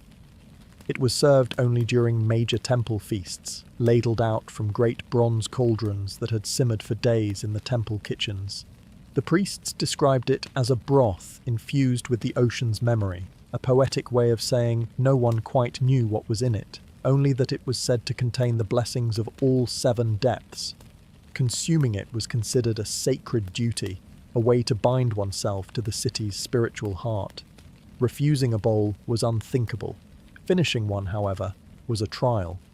The recipe was a closely guarded temple secret, passed down through generations of high cooks, an exalted position in Atlantis, though widely pitied for the number of hours they spent inhaling steam thick enough to cloud the mind. What was known publicly was that the broth began with seawater drawn from the pure currents near the eastern reefs. Into this, the cooks stirred a mysterious mix of herbs, roots, fermented kelp, and powders ground from sacred shells. Occasionally, a high cook would solemnly drop in a piece of fish or mollusk said to have been blessed in moonlight. The cauldrons then simmered for so long that whatever went into them seemed to lose all individual identity, merging into a single greyish-green substance that gave off a smell halfway between briny comfort and medicinal warning. On feast day, the soup was served in heavy stone bowls, each inscribed with protective runes. One by one, citizens stepped forward to receive their portion from an attendant who murmured a short blessing as they ladled it out. You were expected to bow, accept the bowl with both hands, and then retreat to a quiet spot to consume it in mindful silence. The first sip was always the easiest, warm, salty, faintly herbal. It was the second and third that began to challenge your resolve. The texture was thick but unpredictable, alternating between smooth and oddly grainy, as though it couldn't decide whether to be a drink or a meal. Some swore they felt lighter after drinking it, cleansed from the inside. Others claimed it sat in the stomach like an anchor, radiating a slow, mysterious heat. There were even whispered stories of visions, shadowy figures glimpsed in the steam, voices speaking in the back of the mind, dreams that night of walking across the ocean floor. Whether these were true spiritual experiences or side effects of the ingredients was anyone's guess. It was considered rude to leave any of the soup unfinished. If you couldn't manage it, the polite fiction was to keep lifting the spoon to your lips until the attendants came to collect the bowls. But the truly devout made a point of scraping the bottom, then holding the spoon upright to show they had consumed every last drop. The high priest always smiled warmly at these displays, as if the gods themselves were pleased, though the satisfaction of the temple seemed only part religious and partly the relief that no one had wasted the precious broth. Later, as the feast shifted into music and dancing, the effects of the soup lingered. Some felt energized, others heavy-limbed, still others faintly ill but proud to have endured. Whatever the outcome, the soup had done its work. It had united the city in a shared act of devotion, discomfort, and unquestioned tradition. In Atlantis, that combination was as sacred as the recipe itself. The temples of Atlantis were designed to overwhelm the senses. Their sweeping arches, glistening crystal walls, and towering columns of polished coral caught the eye immediately. But it wasn't the sight of them that clung to you. It was the smell. Step within 5 paces of any temple entrance and the air would thicken with sandalwood, so heavy and constant that it seemed less like a fragrance and more like a living presence. The priests called it the breath of sanctity, a perfume meant to carry prayers upward on fragrant currents. To everyone else, it was simply unavoidable. The burning of sandalwood was more than a pleasant background scent. It was a ritual obligation. Sacred fires in massive bronze censers burned day and night in every temple chamber, tended constantly by acolytes who refilled them with powdered resin carved from blocks stored deep in the incense vaults. The smoke was said to purify not only the air, but the soul, preparing worshippers for communion with the divine. Whether or not it succeeded in that, it certainly made your clothing, hair and skin smell permanently like you had been living in a spice shop for weeks. Visitors were expected to breathe deeply upon entering, drawing the spirit of the wood into the heart. This sounded poetic, but after 3 inhalations, most people began to feel the faintest dizziness. Long ceremonies could leave one lightheaded, a sensation the priests insisted was a sign of heightened awareness. Skeptics suspected it was simply the effect of breathing sandalwood fumes for 2 hours straight, but no one could say so aloud. Complaining about the smoke was considered not just impolite, but borderline heretical. The scent was so pervasive that it seeped beyond the temple walls. Neighborhoods closest to the great sanctuaries lived under a permanent haze. Laundry hung outside would emerge smelling like holy smoke. Even the sea breeze could not entirely sweep it away. Instead, it carried faint sandalwood notes across the markets and canals, blending with the aroma of fish, salt water, and street food until the city itself seemed dipped in resin. There was an unspoken hierarchy in temple sandalwood. The richest sanctuaries used the oldest, densest pieces of resin imported from far-off lands and stored for decades in dark cellars until their scent was said to contain the wisdom of ages. Lesser temples burned younger wood, sharper in fragrance, with a faint bitterness at the edges. Devotees claimed they could tell the difference blindfolded. Whether this was genuine discernment or a form of spiritual snobbery remained uncertain. During festivals, the sandalwood ritual reached its peak. Censers swung from golden chains high above the congregation, sending ribbons of smoke curling in the coloured light streaming through crystal windows. The air became so thick you could barely see the far end of the hall. Worshippers swayed slightly, eyes half-lidded, breathing in rhythm with the clouds that billowed around them. In that moment, the temple became less a place and more an atmosphere, a shifting, fragrant world that existed only as long as the fire burned. And yet, for all its sacred purpose, sandalwood had its practical uses. Merchants near the temple districts sold small pouches of the resin to weary market-goers who wanted to mask the less appealing scents of the city. Families kept chips of it at home to perfume their storage chests. Even skeptics who rolled their eyes at the purifying claims admitted they missed the smell when away from Atlantis. Whether it truly brought anyone closer to the divine was impossible to measure. But in the temples, as the smoke curled upward in slow, unbroken spirals, there was no denying it transformed the space into something apart from the everyday. You could call it holiness, or simply the lingering power of a fragrance that refused to let go. Not all pilgrimages in Atlantis led to distant shores or sacred mountaintops. Some ended just a few steps from home, at a place no grander than the nearest street corner. These modest journeys were part of a curious ritual known as the Walk of Immediate Devotion. The temple proclaimed it a way for every citizen, no matter their age, health, or wealth, to take part in the sacred act of pilgrimage. After all, the High Council declared, it was the intention that mattered, not the distance. The gods, they assured everyone, were just as present at the end of your road as they were at the far edge of the world. The ritual was scheduled 4 times a year, timed with the solstices and equinoxes. On these mornings, the streets would fill with robed figures making their way slowly toward their assigned corners. Participants were encouraged to walk barefoot. to feel the pulse of the earth beneath the soles, though this often meant feeling the pulse of the cobblestones instead. In one hand, each pilgrim carried a small votive candle, unlit, symbolizing the divine spark yet to be awakened. Upon reaching the corner, participants would form a loose circle around the designated marker stone, usually an unremarkable chunk of coral set into the pavement and blessed by the local priest. The group would stand in silence for a moment, eyes lowered before the priest arrived with the flame of awakening. This was nothing more than a brass lantern carried from the temple, but it was treated as if it contained the sun itself. One by one, each pilgrim stepped forward to light their candle from the flame, holding it reverently for exactly 3 breaths before extinguishing it. The extinguishing was the heart of the ritual. In that moment, participants were told the divine spark returned to its source, carrying with it the pilgrims' intentions, prayers, and unspoken hopes. The unlit candle was then tucked into the folds of the robe to be returned to the home altar, where it would remain until the next pilgrimage. Theoretically, no 2 candles should be used twice, but thrifty citizens often recycled them, quietly melting the old wax into new forms. While the ritual itself took less than 10 minutes, the priests encouraged pilgrims to walk slowly, using the journey to reflect on their place in the cosmic order. This meant that, in practice, a short walk to the corner could stretch into an hour-long exercise in deliberate movement.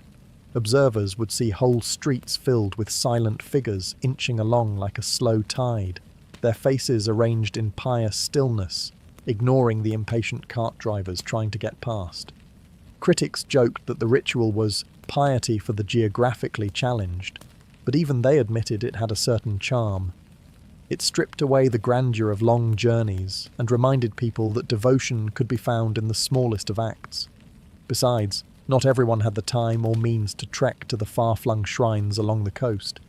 Here, the sacred was brought to the doorstep. By midday, the ritual was complete. The cornerstones stood quiet again, the streets returned to their usual bustle, and the pilgrims went about their day with the faint satisfaction of having fulfilled a spiritual duty without straying far from their kitchens. Whether the gods found these miniature pilgrimages as moving as the priests claimed remained an open question. But in Atlantis, faith often thrived on the blend of the profound and the practical, and sometimes the path to holiness was just around the corner. Every city has its shadowy powers, and in Atlantis one of the strangest was the hidden council of dramatic pauses. Officially, they didn't exist. The High Council never mentioned them, no temple records listed their names, and no laws referred to their duties. Yet everyone knew they were there. Those pale-robed figures who appeared at key moments in public gatherings, standing silently in the background, as if waiting for the perfect moment to interrupt. Their power wasn't in words, but in the absence of them. They didn't speak much at all, they simply paused. The pauses were never accidental. They were meticulously timed, choreographed to stretch a moment until the air itself seemed to lean forward in anticipation. The council's work was most visible during temple announcements, when a priest would speak a sentence, then fall silent, just long enough for the crowd to wonder if the gods themselves were about to respond. The speaker would glance toward the robed figure at their side, who would return the look with a solemn nod or an imperceptible tilt of the head. Only then would the priest continue. By that time, whatever they said next carried twice the weight it might have otherwise. No one knew exactly how one became a member of the council. Some believed they were chosen for their ability to stand completely still without blinking for entire minutes. Others claimed they were failed oracles whose visions had dried up, redirected into a role that required only the appearance of depth. Regardless of their origin, they wielded a strange authority. A nod from one of them could silence an argument. A raised eyebrow, held in the quiet for just long enough, could turn doubt into obedience. Their presence extended beyond public ceremonies. During disputes between merchants, a council member might appear in the corner of the room, listening without comment. The conversation would slow, voices softening as if no one wanted to risk filling the air before the pause had run its mysterious course. Even in private temple meetings, their role was the same: hold the room in suspense until the moment was right to release it. That release, always subtle, left people convinced they had been part of something significant, even if nothing at all had been decided. Critics called them the silent manipulators, accusing them of using their skill to lend false importance to trivial matters. Why delay a simple blessing until after an agonizing 30 seconds of stillness? Why hold a crowd breathless before announcing that the temple bakery would be closed for repairs? But the faithful believed the pauses were sacred spaces in which divine insight might descend. To them, these moments were the thin places where the mortal world brushed against eternity, and to hurry through them would be disrespectful. The council's work reached its peak during the Festival of Renewal. At the climactic moment, the high priest would raise his hands and fall silent, turning his head toward the lead member of the council. This figure would then step forward and simply stand there, the quiet deepening until the crowd's breathing synchronized. Only when the stillness was absolute would the figure step back, allowing the priest to speak the words that ended the old year and began the new. To witnesses, it felt as though the world itself had been briefly suspended between one heartbeat and the next. Whether mystical art or calculated theatre, the hidden council of dramatic pauses held Atlantis in their still, patient hands. The city might have run on tides and ritual, but it was these quiet, measured gaps between words that shaped how people remembered them. In a place where silence often spoke louder than speech, the council made sure the silence always said exactly what they wanted. Atlantean temples were built with a meticulous devotion to sacred geometry, every angle and curve infused with spiritual significance. The priests claimed that the gods themselves had whispered these designs into the minds of the city's first architects, gifting them the knowledge to shape stone and crystal into vessels for divine energy. In theory, every line drawn in a floor plan was a pathway for cosmic currents, every perfect proportion a tuning fork for the soul. In practice, this often meant that temple interiors were overrun with intricate patterns, most famously in the form of carpets so complex they seemed designed more to hypnotize than to be walked upon. The carpets were massive works of art, woven from dyed sea silk and threaded with glimmering crystal dust. From above, they resembled sprawling mandalas, spirals within spirals, each symbol layered over another until the design became a labyrinth. No two were alike, and every thread supposedly corresponded to some ancient cosmic formula. Temple guides could spend hours explaining how a single diamond-shaped motif symbolized the union of celestial water and earthly salt, only to move on to another symbol that represented the open gate of the dreaming eel. By the end, the listener was dizzy from detail and none the wiser about how any of this actually helped the soul. The rules for interacting with these carpets were equally elaborate. You couldn't just walk across them any way you pleased. There were prescribed entry points, specific spots where one was allowed to step onto the pattern without disturbing the flow. From there, you were expected to follow a path determined by the geometry itself, spiraling inward toward the center, pausing at designated resting petals, then spiraling back out. It was like a walking meditation, except far more likely to end with someone accidentally stepping on the wrong triangle and earning a disapproving glare from a nearby attendant. Some claimed that meditating on these designs could induce visions. Sit at the center of a mandala long enough, they said, and the mind would open like a shell, revealing the pearl of cosmic truth. Others suspected that staring at tightly packed patterns for too long simply made one light-headed. Either way, the carpets were treated with reverence, dusted daily by attendants who used fans made from the feathers of sacred seabirds. To preserve the energy of the designs, the carpets were never cleaned with water, only sprinkled with moon-blessed salt and carefully brushed in the direction of the weaving. Over time, the obsession with sacred geometry spilled beyond the temples. Wealthier citizens commissioned miniature versions of the patterns for their homes, convinced that aligning their dining room to the celestial spiral would bring prosperity. Merchants wove fragments of the designs into the edges of sails, hoping the gods would bless their voyages. Even street vendors chalked crude mandalas on the cobblestones beneath their stalls, certain that it would draw customers. The priests, while pleased by the spread of sacred forms, reminded everyone that only carpets woven under temple supervision held true alignment.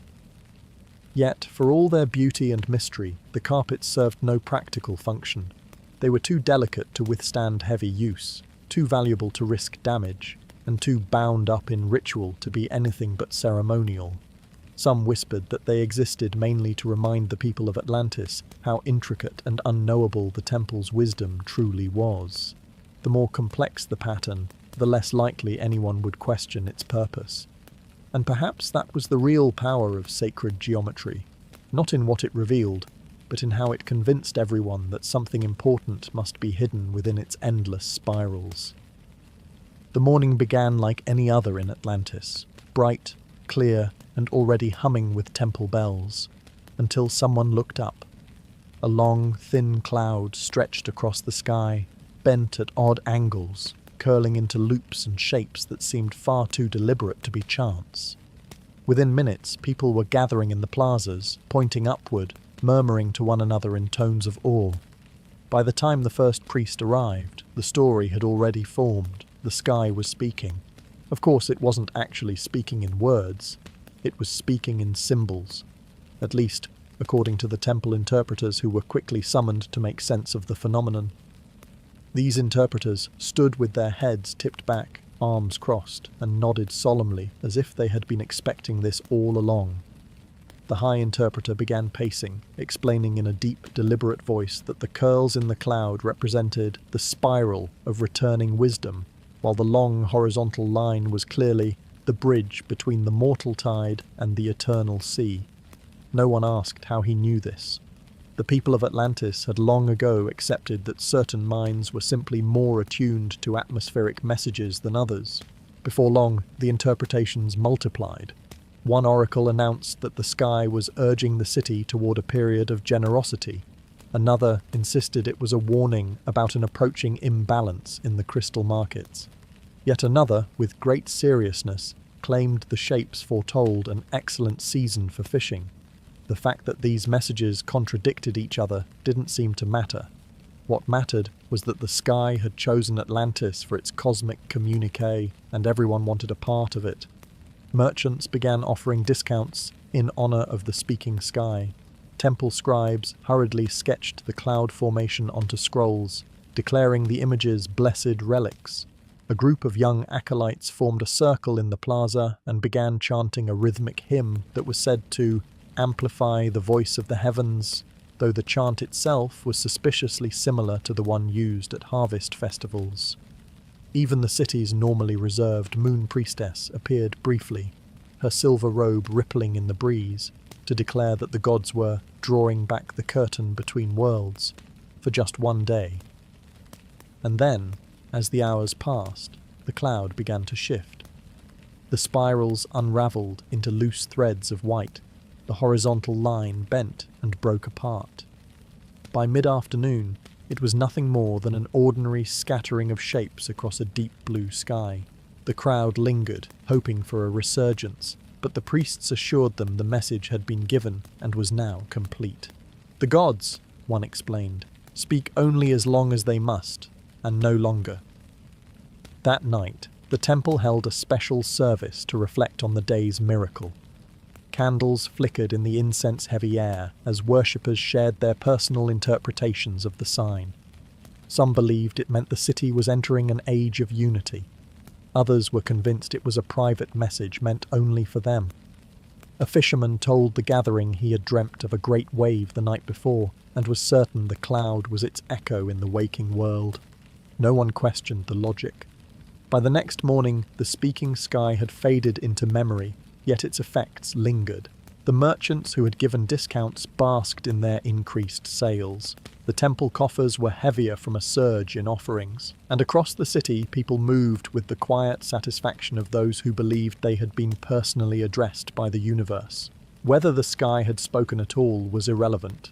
In Atlantis, the meaning of a message was never in the words or shapes, but in the shared conviction that it had been meant for you. Every spring, when the first warm currents began to drift into the bay, Atlantis celebrated the festival of moving rocks around. The name was never shortened because the priests insisted it should be spoken in full to honor the gravity of the tradition. On paper, the festival commemorated the ancient founding ritual in which the city's earliest settlers aligned sacred stones to mark the seasonal shift. In practice, it was a day-long exercise in hauling heavy rocks from one place to another under the watchful gaze of temple officials who claimed to know exactly where each one belonged. The rocks themselves were no ordinary stones, or so the temple declared. Each one had a history, a spirit, and a precise energetic signature. Some were smooth and pale, shaped by centuries of sea tides. Others were jagged and streaked with quartz, their edges said to hum faintly if touched at dawn. Every year, these stones were relocated, sometimes only a few feet, other times across entire plazas. No one outside the priesthood could explain why. The placement, they insisted, was determined by a complex reading of tides, stars, and the whisper of the stones themselves. On the morning of the festival, citizens gathered at the temple storage yards, where the sacred stones had been waiting all winter. Volunteers were assigned to carry them, always in pairs, always barefoot, to the designated sites. The priests emphasized the importance of moving with intention, slow, steady steps, breathing in rhythm with the imagined pulse of the stone. This was harder than it sounded, especially as the day warmed and the stones began to feel heavier with every passing minute. Still, no one wanted to be the first to break the solemn mood by grunting too loudly. Once a stone was placed in its new location, the carriers stepped back, bowed to it, and waited for an attendant to sprinkle it with awakening water from a silver flask. The water was said to bind the stone to its new place, preventing spiritual dissonance. A few skeptics quietly suspected it was just ordinary seawater, but no one dared suggest this aloud, especially not after carrying 50 pounds of living mineral through the city streets. The festival had its lighter side. Musicians played rhythmic drum patterns to keep the carriers moving in unison. Street vendors sold cool drinks and sweet kelp pastries to the spectators lining the routes. Children darted between the processions, pretending to carry their own mini-sacred stones in baskets, receiving exaggerated blessings from the priests for their devotion. By midday, the city was buzzing with activity, a slow-moving tide of people and rock converging toward the temple plazas. The final act of the day was the grand alignment. Once all stones had reached their new positions, the high priest would stand atop the central plinth and slowly turn in a circle, arms raised. He would announce that the stones were now in harmony with the breath of the world, their placement ensuring prosperity for the coming year. The crowd would cheer, partly in relief that the work was over, partly because no one really wanted to consider what might happen if the stones weren't in harmony. By sunset, the streets were quiet again, the sacred stones resting in their new spots as though they had always been there. The festival ended without fireworks or grand feasts, just the satisfaction of a job completed, however mysterious its purpose. And as the citizens of Atlantis drifted home, aching shoulders and sore feet reminded them that spirituality in their city often came with the weight of stone in the hands, and a ritual no one dared skip. In Atlantis, prophecies were treated with the gravity of natural law. Once spoken by an oracle or high priest, they were recorded in the temple archives, recited at public gatherings, and woven into the daily chatter of the city. People planned weddings around them, set sail only when they aligned with the omens, and occasionally postponed entire festivals to accommodate their timing. But there was one detail the temple seldom mentioned. Prophecies had a habit of quietly expiring. This expiration was rarely acknowledged outright. Instead, the moment a prophecy failed to manifest within the expected window, the priests would issue a careful clarification. The gods, they would explain, speak in seasons, not in days. Or they would insist that the prophecy had been fulfilled in a symbolic sense, invisible to those lacking the proper spiritual perspective. If a dire prediction of storms never came, it was because the temple's prayers had averted them. If a promised age of prosperity failed to arrive, it was reframed as an internal prosperity, a flowering of the soul, regardless of whether anyone's pantry was still empty. The citizens played along, partly out of faith, partly out of habit. No one wanted to risk openly accusing the gods of making mistakes. Besides, There was a certain comfort in having the priests explain away the inconsistencies. It was easier than confronting the possibility that the visions were flawed, or worse, entirely invented, and so the city learned to treat expired prophecies like old fishing nets, quietly set aside, never thrown away, but no longer used. Some prophecies were so vague they could be stretched to fit almost any outcome. When the third wave rises before the moon has set, the city shall be renewed, one oracle had proclaimed.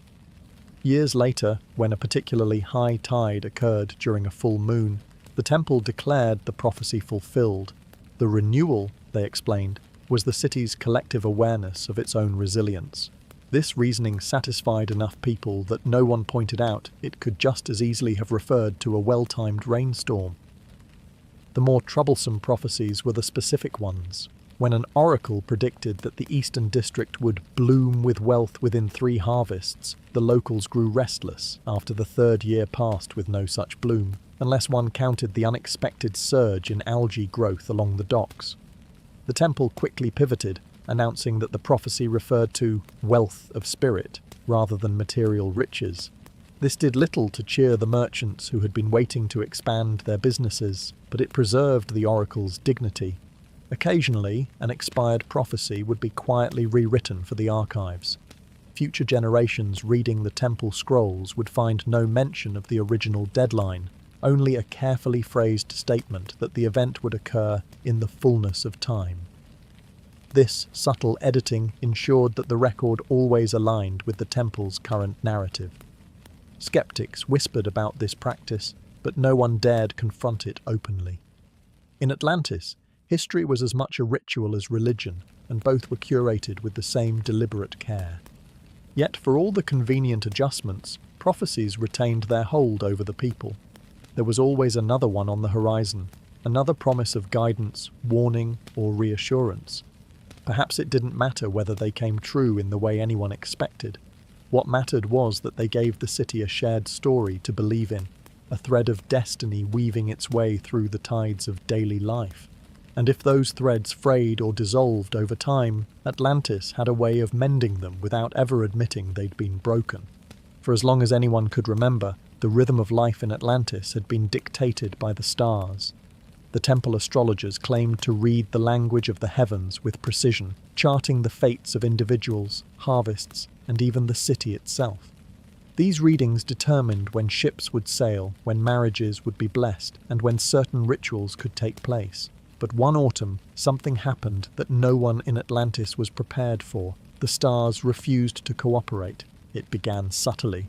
An astrologer would rise in the night to consult the constellations, only to find them in positions that didn't match the sacred charts. A bright star that should have hovered over the southern horizon was slightly to the west. A pair of guiding lights that had always appeared side by side now seemed to drift apart.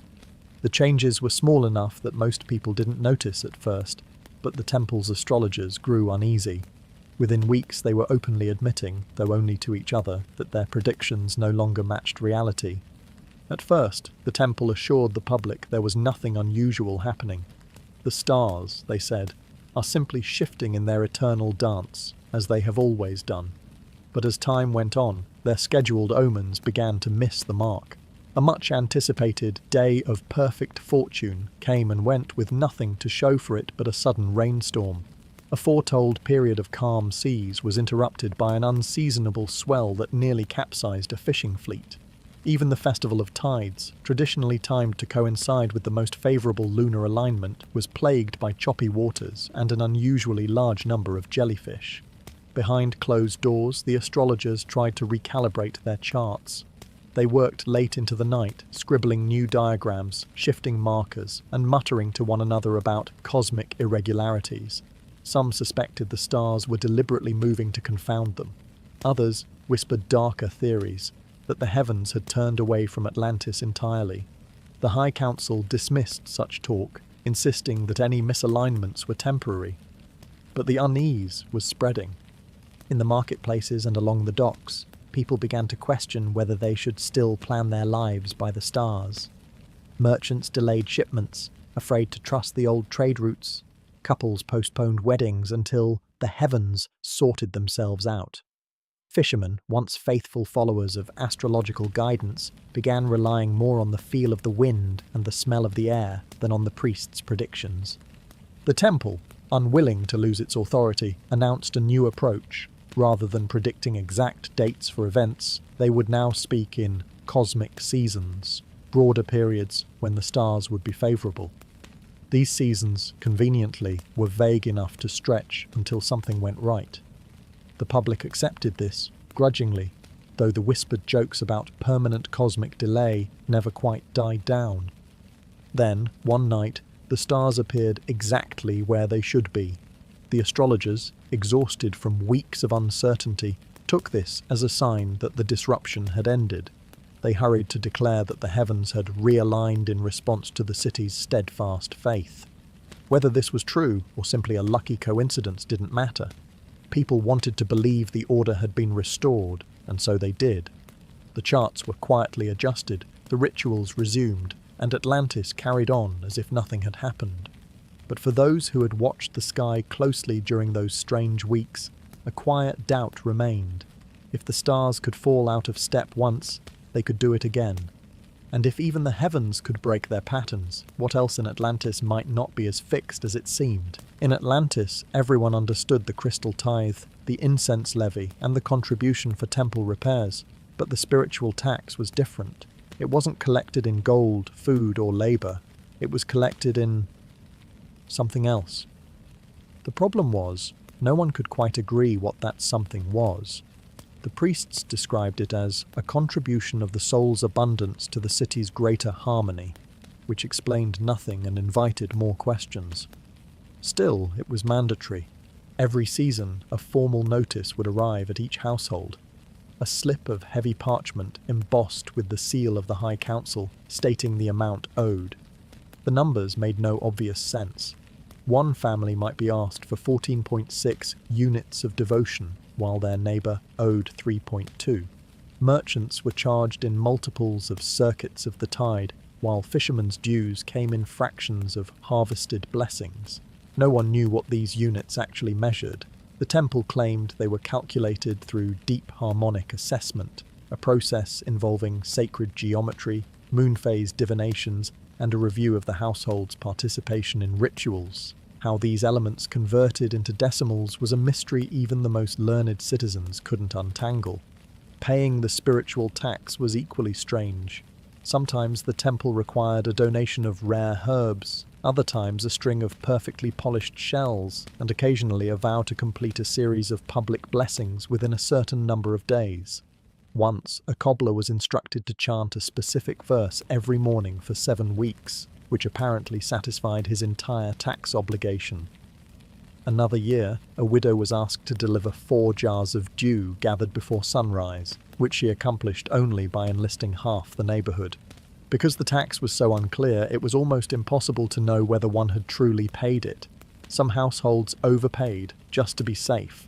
Others paid in the wrong form entirely, and were told months later they still owed a balance, usually when the temple archivist arrived with a politely stern expression and a fresh scroll of instructions. And yet no one dared refuse outright. To fail in one's spiritual contribution was to invite the whispered accusation of withholding from the gods, a label no Atlantean wanted. There were rumours, of course, that the whole system was less about spiritual harmony and more about keeping the city's population engaged in endless, time-consuming acts of compliance. A merchant might spend days hunting down the perfect coral bead to meet his obligation, while a seamstress devoted hours to embroidering ceremonial cloth for the temple treasury. Whether or not these items were ever used as intended was unclear. Many suspected they simply disappeared into the labyrinth of storerooms beneath the High Council chambers. Festivals brought the tax to the forefront. Just before major celebrations, the temple would issue harmonic recalculations, adjusting everyone's contributions upward to match the rising spiritual tide. These recalculations always seemed to result in more elaborate obligations, rarer herbs, longer chants, and increasingly impractical ceremonial tasks. But by the time the festival began, most people had complied, partly out of devotion, partly out of fear of being barred from the celebrations. No one ever publicly challenged the spiritual tax. To question it would be to question the temple's authority, and Atlantis had little patience for that kind of defiance. So the city paid, sometimes in shells, sometimes in vows, sometimes in obscure offerings no outsider could make sense of. The temple kept its records, the people kept their peace, and the strange machinery of devotion kept turning. Whether the gods actually received these offerings, or even understood the strange currency in which they were made, was a question that hung in the salty air. But in Atlantis, clarity was rarely the point. The ritual itself was the payment, and the confusion was part of the price. Communion in Atlantis was not a quiet, private act. It was a public chorus, an event where the entire congregation sang together as they partook of the sacred bread and saltwater wine. The intention was beautiful. One city, one voice, united in harmony. The reality was less harmonious. No one seemed to know the exact melody. Generations of oral transmission had bent the tune into something unrecognizable, a wavering blend of half-remembered notes and creative improvisation. The priests insisted on leading without instruments, claiming the human voice was the purest offering to the gods. Unfortunately, this meant every pitch relied entirely on the collective memory of hundreds of people, most of whom had no memory for pitch at all. The opening verse began in cautious unison, everyone straining to match the high priest's wavering tone. But within moments, the congregation splintered into competing keys. Some drifted higher, some sank lower, and a few stubbornly clung to whatever note they had started on. The temple's stone walls amplified the chaos, turning it into a booming wave of discord that was somehow both overwhelming and oddly hypnotic. The communion ritual required 3 full verses of the hymn before anyone could approach the altar. This meant enduring several minutes of collective vocal meandering, punctuated by the occasional overconfident voice belting out an entirely different melody. The priests never corrected anyone. They simply smiled, eyes closed, swaying as if the cacophony was exactly as the gods intended. Finally, the singing gave way to the act of communion itself. Worshippers stepped forward, received a morsel of dense, unleavened bread, and dipped it into the saltwater wine before consuming it in silence. The flavor was challenging, but no one complained.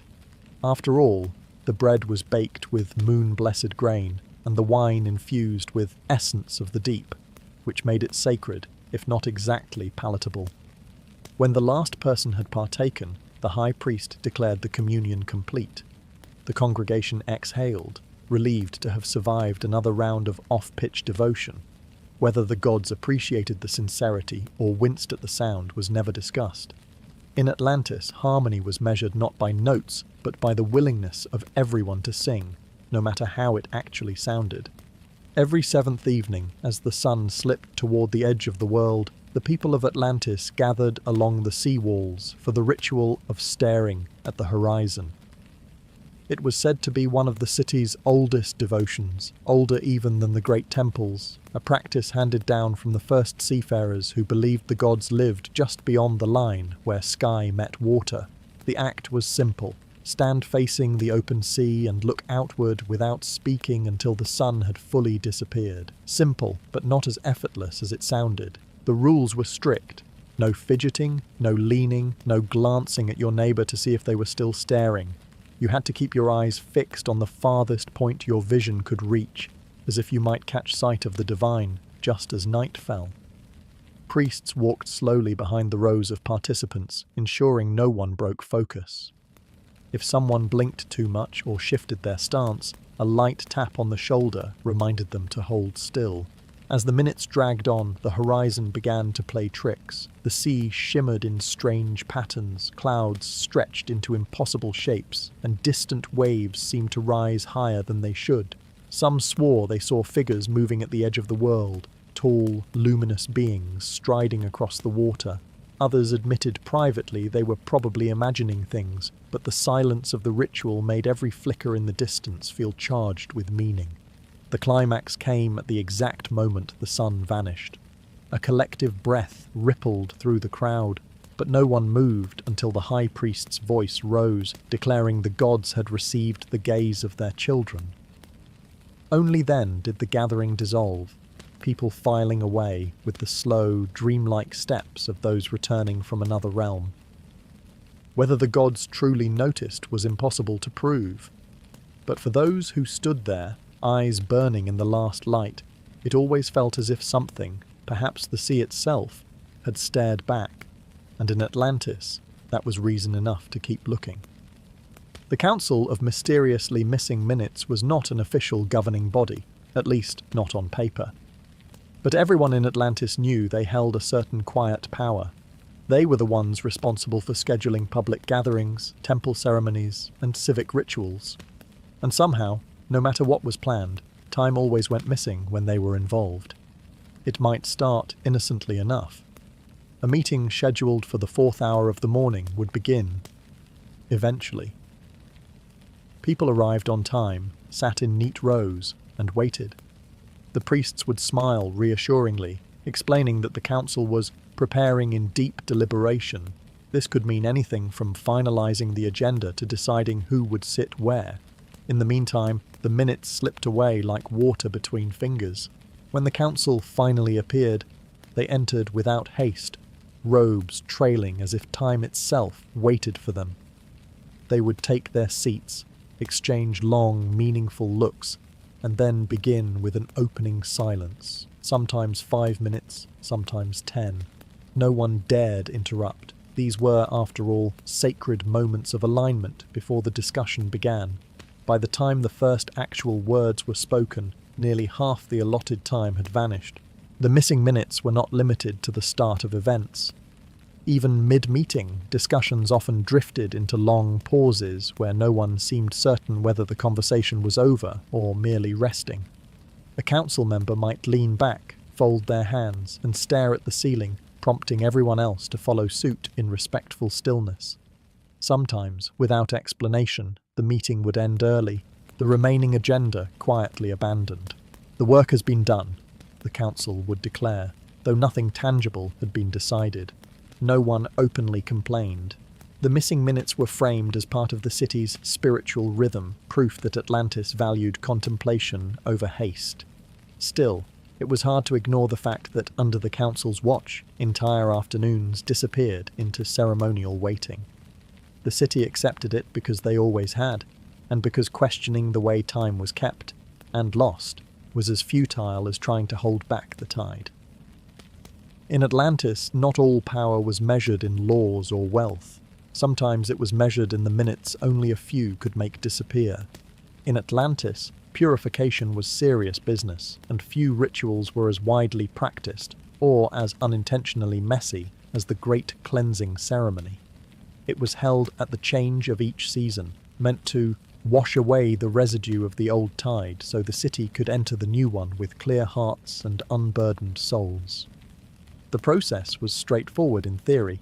Mix a sacred dye from crushed sea flowers, moon water, and powdered coral. Then anoint every doorway, fountain, and public statue with it. The problem was that the sacred dye stained absolutely everything it touched. The priests assured everyone the deep violet hue was temporary. 3 days, perhaps 4, they promised. In reality, it clung stubbornly to walls, robes, and skin for weeks. Those who took part in the ceremony would spend the next month with faint purple streaks on their hands, faces, and forearms, silent proof of their devotion or their bad aim. The streets, too, bore the marks. Splatters along the cobblestones, streaks on steps, blotches across stone railings where enthusiastic participants had blessed a little too vigorously. Each neighbourhood had its own approach. Some applied the dye carefully, tracing neat patterns along doorframes. Others preferred dramatic sweeps, creating violet handprints high above archways. The most competitive districts treated it like an art contest, layering the dye into intricate designs that stayed visible long after the season had turned. The High Council encouraged this creativity, claiming the gods delighted in such displays. Skeptics suspected the council simply enjoyed seeing the city decorated at no cost to themselves. The true chaos came during the public blessing of the main plaza. Hundreds gathered with their bowls of dye, waiting for the high priest's signal. At the moment of release, the air filled with violet droplets as everyone flung handfuls at the great temple gates. The resulting stains ran down in rivulets, pooling at the base like melted twilight. Those in the front rows emerged, looking as though they had been caught in a ceremonial storm. Despite the inconvenience, no one skipped the cleansing. The stains became a badge of the season, a visible reminder of having participated in the city's shared renewal. And as long as the violet faded before the next ceremony, no one complained too loudly. After all, in Atlantis, even a ritual designed to purify could leave its mark. The ceremony of the unblinking gaze was one of Atlantis's most peculiar devotions, a ritual that looked simple from the outside, but tested the willpower of even the most disciplined worshippers. It took place at the Temple of Clear Vision, a tall, narrow structure lined with mirrors polished to an almost painful brightness. Participants would stand in pairs, face to face, and lock eyes for the entire duration of the ritual. No blinking, no glancing away, no shifting focus. The priests described it as the meeting of the soul with its own reflection in another, a poetic explanation that did little to make the process less awkward. The first few seconds were easy enough, just the steady meeting of gazes, the faint sound of the temple's water clocks ticking in the background. But then the dryness would set in. Eyes would sting, pupils would twitch, and every instinct screamed for a blink. The longer you resisted, the more your partner's face began to blur and shift in strange ways. Some claimed they saw divine shapes forming in the eyes before them. Others admitted privately they were probably just hallucinating from lack of moisture. The ritual was timed by the temple bell, which struck once at the start and once again, anywhere from 5 to 10 minutes later, when the priests decided enough spiritual connection had been forged. In that time, every tiny movement became monumental. The twitch of a lip, the shift of weight from one foot to another, the subtle flare of a nostril. It was said that in these micro-expressions, the gods whispered truths about the other person's spirit. Inevitably, some participants broke early, blinking before the final bell. This was met not with scolding, but with a soft nod from the attendants, who explained that the eyes have revealed all they can for now. Still, everyone knew it was a small mark of failure, and those who lasted the full duration wore their bloodshot eyes like medals of honor for the rest of the day. When the ceremony ended, the pairs stepped apart in silence, bowing to one another before leaving the temple. Whether they had glimpsed the soul of their partner, the face of a god, or simply the limits of human endurance, no one could say. But in Atlantis, the act of looking without blinking was considered a kind of truth in itself, one that lingered long after the eyes recovered. The Feast of Endless Blessings was less a meal and more a marathon of ceremonial goodwill. It began at dawn in the Grand Hall of Giving, where long tables were set with platters of sacred foods, moon fruit, sun-baked flatbreads, kelp stews, and bowls of honeyed grains. The food was plentiful, but eating was not the main purpose. The true focus was the blessings, and there were many. Each guest was expected to greet every other person with a formal blessing before taking a seat. The wording was prescribed. May the tides favour you and the light find you whole. This had to be spoken slowly, with both hands touching the other's forearms, followed by a pause for the exchange of currents. Multiply that by 100 guests, and it was clear why the first hour passed without anyone tasting a bite. Even when the food was served, the blessings didn't stop. Before each dish was eaten, a short prayer was offered aloud, often repeated by the entire table. The high priest would periodically rise to deliver grand invocations over the hall, his voice carrying above the clink of bowls and the shuffle of feet as more blessings were exchanged between strangers. By midday, the air was thick with warm wishes and the faint smell of overcooked kelp. The tradition dictated that no one could leave until they had both given and received a blessing from every person present. Attendants circulated with scrolls to check names off, ensuring no one slipped away early. This created a strange mix of joy and fatigue. People smiled and spoke words of goodwill, even as their voices grew hoarse and their backs ached from leaning in to clasp forearms for the 100th time. When the final blessing was exchanged, the hall erupted in a cheer. Not because the ritual was over, though that was part of it, but because it marked the start of the informal feasting. At last, people could eat without interruption, laughter replacing the endless repetition of sacred phrases. The blessings lingered in the air, but now they came in softer, casual murmurs between mouthfuls of bread and sips of warm, spiced tea. By nightfall, the tables were bare, the guests weary, and the hall echoing with the quiet satisfaction of having fulfilled one of Atlantis's most demanding devotions. In a city built on ritual, the feast of endless blessings proved that generosity could be as exhausting as it was holy. The Oracle of Tides was renowned throughout Atlantis for her wisdom, her visions, and her maddening inability to give a straight answer. Petitioners came from every corner of the city. Fishermen seeking guidance on when to sail, merchants asking if a deal would prosper, lovers wondering if their union was blessed. They left with riddles, always riddles. Her chamber was dimly lit, the air heavy with the scent of crushed herbs. Visitors knelt before her, the ocean's murmur faintly audible through the open windows. The question would be asked, simple and clear. And then she would lean forward, eyes half closed, and speak in slow, deliberate phrases. The fish that swims against the tide may not reach the shore, yet the shore still remembers its name. Or, when the moon hides her face, the lantern burns brightest in the house without a door. These pronouncements might have sounded profound in the moment, but they rarely provided immediate clarity. People would leave, clutching the words as if they were precious stones, turning them over and over in their minds. Some interpreted them literally, others saw layers of metaphor. Often two people with the same question left believing they had received entirely different answers. The priests insisted her riddles were necessary. The gods do not hand out truths like fish at the market, they explained. They send signs, and the worthy must learn to read them. This suited the temple well. It meant the oracle could never truly be wrong. If a prediction failed to match events, it was simply because the seeker had misunderstood.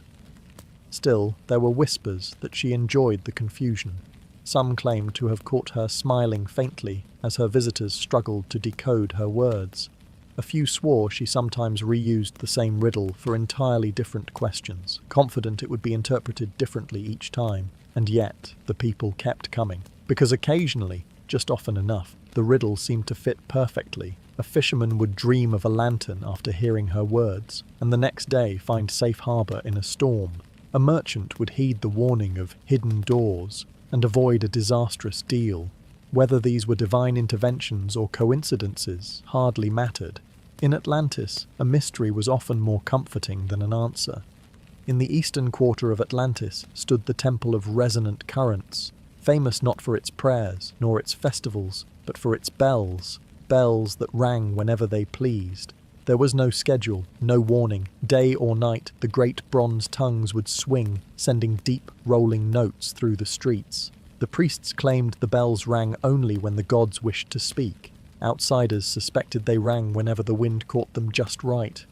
The bells themselves were magnificent, 7 in total, each cast from a blend of sacred metals said to harmonize with the ocean's heartbeat. They hung high in the temple tower, catching the sunlight in their weathered curves. Citizens swore each bell had its own voice, one clear and bright, another low and mournful, another sharp as a call to arms. When several rang together, the sound rippled through the city like an unseen tide, making even casual passers-by pause mid-step. Because there was no set meaning to the ringing, interpretation became an art form. If the bells rang while someone was speaking, their words were taken as divinely blessed. If they rang during a dispute, it meant the gods had chosen a side, though, inconveniently, both parties often claimed the sound was in their favour. Merchants advertised their goods as bell-favoured, if a chime happened to echo through the marketplace while they were selling. The unpredictability of the bells made them both beloved and maddening. There were days when they stayed silent from sunrise to sunset, and nights when they rang every hour, shattering sleep. Some citizens learned to ignore them entirely, while others treated each chime as a personal omen. The high priest never clarified the bell's true purpose, insisting only that to question the ringing is to question the sea. Festivals amplified the mystery. On holy days, people gathered in the plaza to listen for the bells, hoping for a rare moment when all 7 rang together. It was said that when this happened, the year ahead would be blessed beyond measure. Whether or not the prophecy held true, the sound itself was enough to send shivers down the spine. In the end, the bell's meaning didn't matter. Their random voice kept the city alert, listening, always half expecting the gods to speak again, whether they truly had or not. It was said that no one in Atlantis knew it would be the last time. The day began like any other sacred gathering. The plazas washed in the pale gold of morning, the air thick with sandalwood drifting from the temple steps. The High Council had called for the ceremony of returning currents, an old rite meant to give back to the sea what the city had borrowed. Gifts of grain, fruit, carved shells and polished stones carried down to the shore in solemn procession. The people came in their finest robes, faces calm, voices low. A line formed from the temple gates to the water's edge, each person holding their offering as though it were a part of themselves. The priests chanted in the old tongue, the words rising and falling with the slow rhythm of the tide. At the appointed signal, the offerings were placed into the surf, where the waves took them, pulling each one into the deep. No one spoke of the dark clouds far out to sea. No one remarked on the strange heaviness in the air, the way the wind seemed to hold its breath. Even the gulls were absent, as if they too were waiting. The focus remained on the ritual, the measured steps, the blessings whispered over each gift, the belief that this exchange would keep the city in balance. When the final offering was made, the high priest raised his arms toward the horizon. The crowd fell silent, waiting for his closing words. But before he could speak, a sound rose from the sea, a low, continuous roar that was not the voice of the wind. Heads turned toward the water. The horizon, once distant, seemed to be moving, a wall of it, rising higher, closer. The priests did not cry out. They did not run. They simply stood where they were, as if still believing the ritual would hold. Some in the crowd followed their lead, gripping one another's hands, eyes fixed on the oncoming swell. Others stepped back, uncertain, torn between faith and the primal urge to flee. The wave broke over the shore with a force that swallowed the chants, the offerings, the silence, everything. And in that moment, Atlantis ceased to be a city performing a ritual. It became part of the sea it had always worshipped,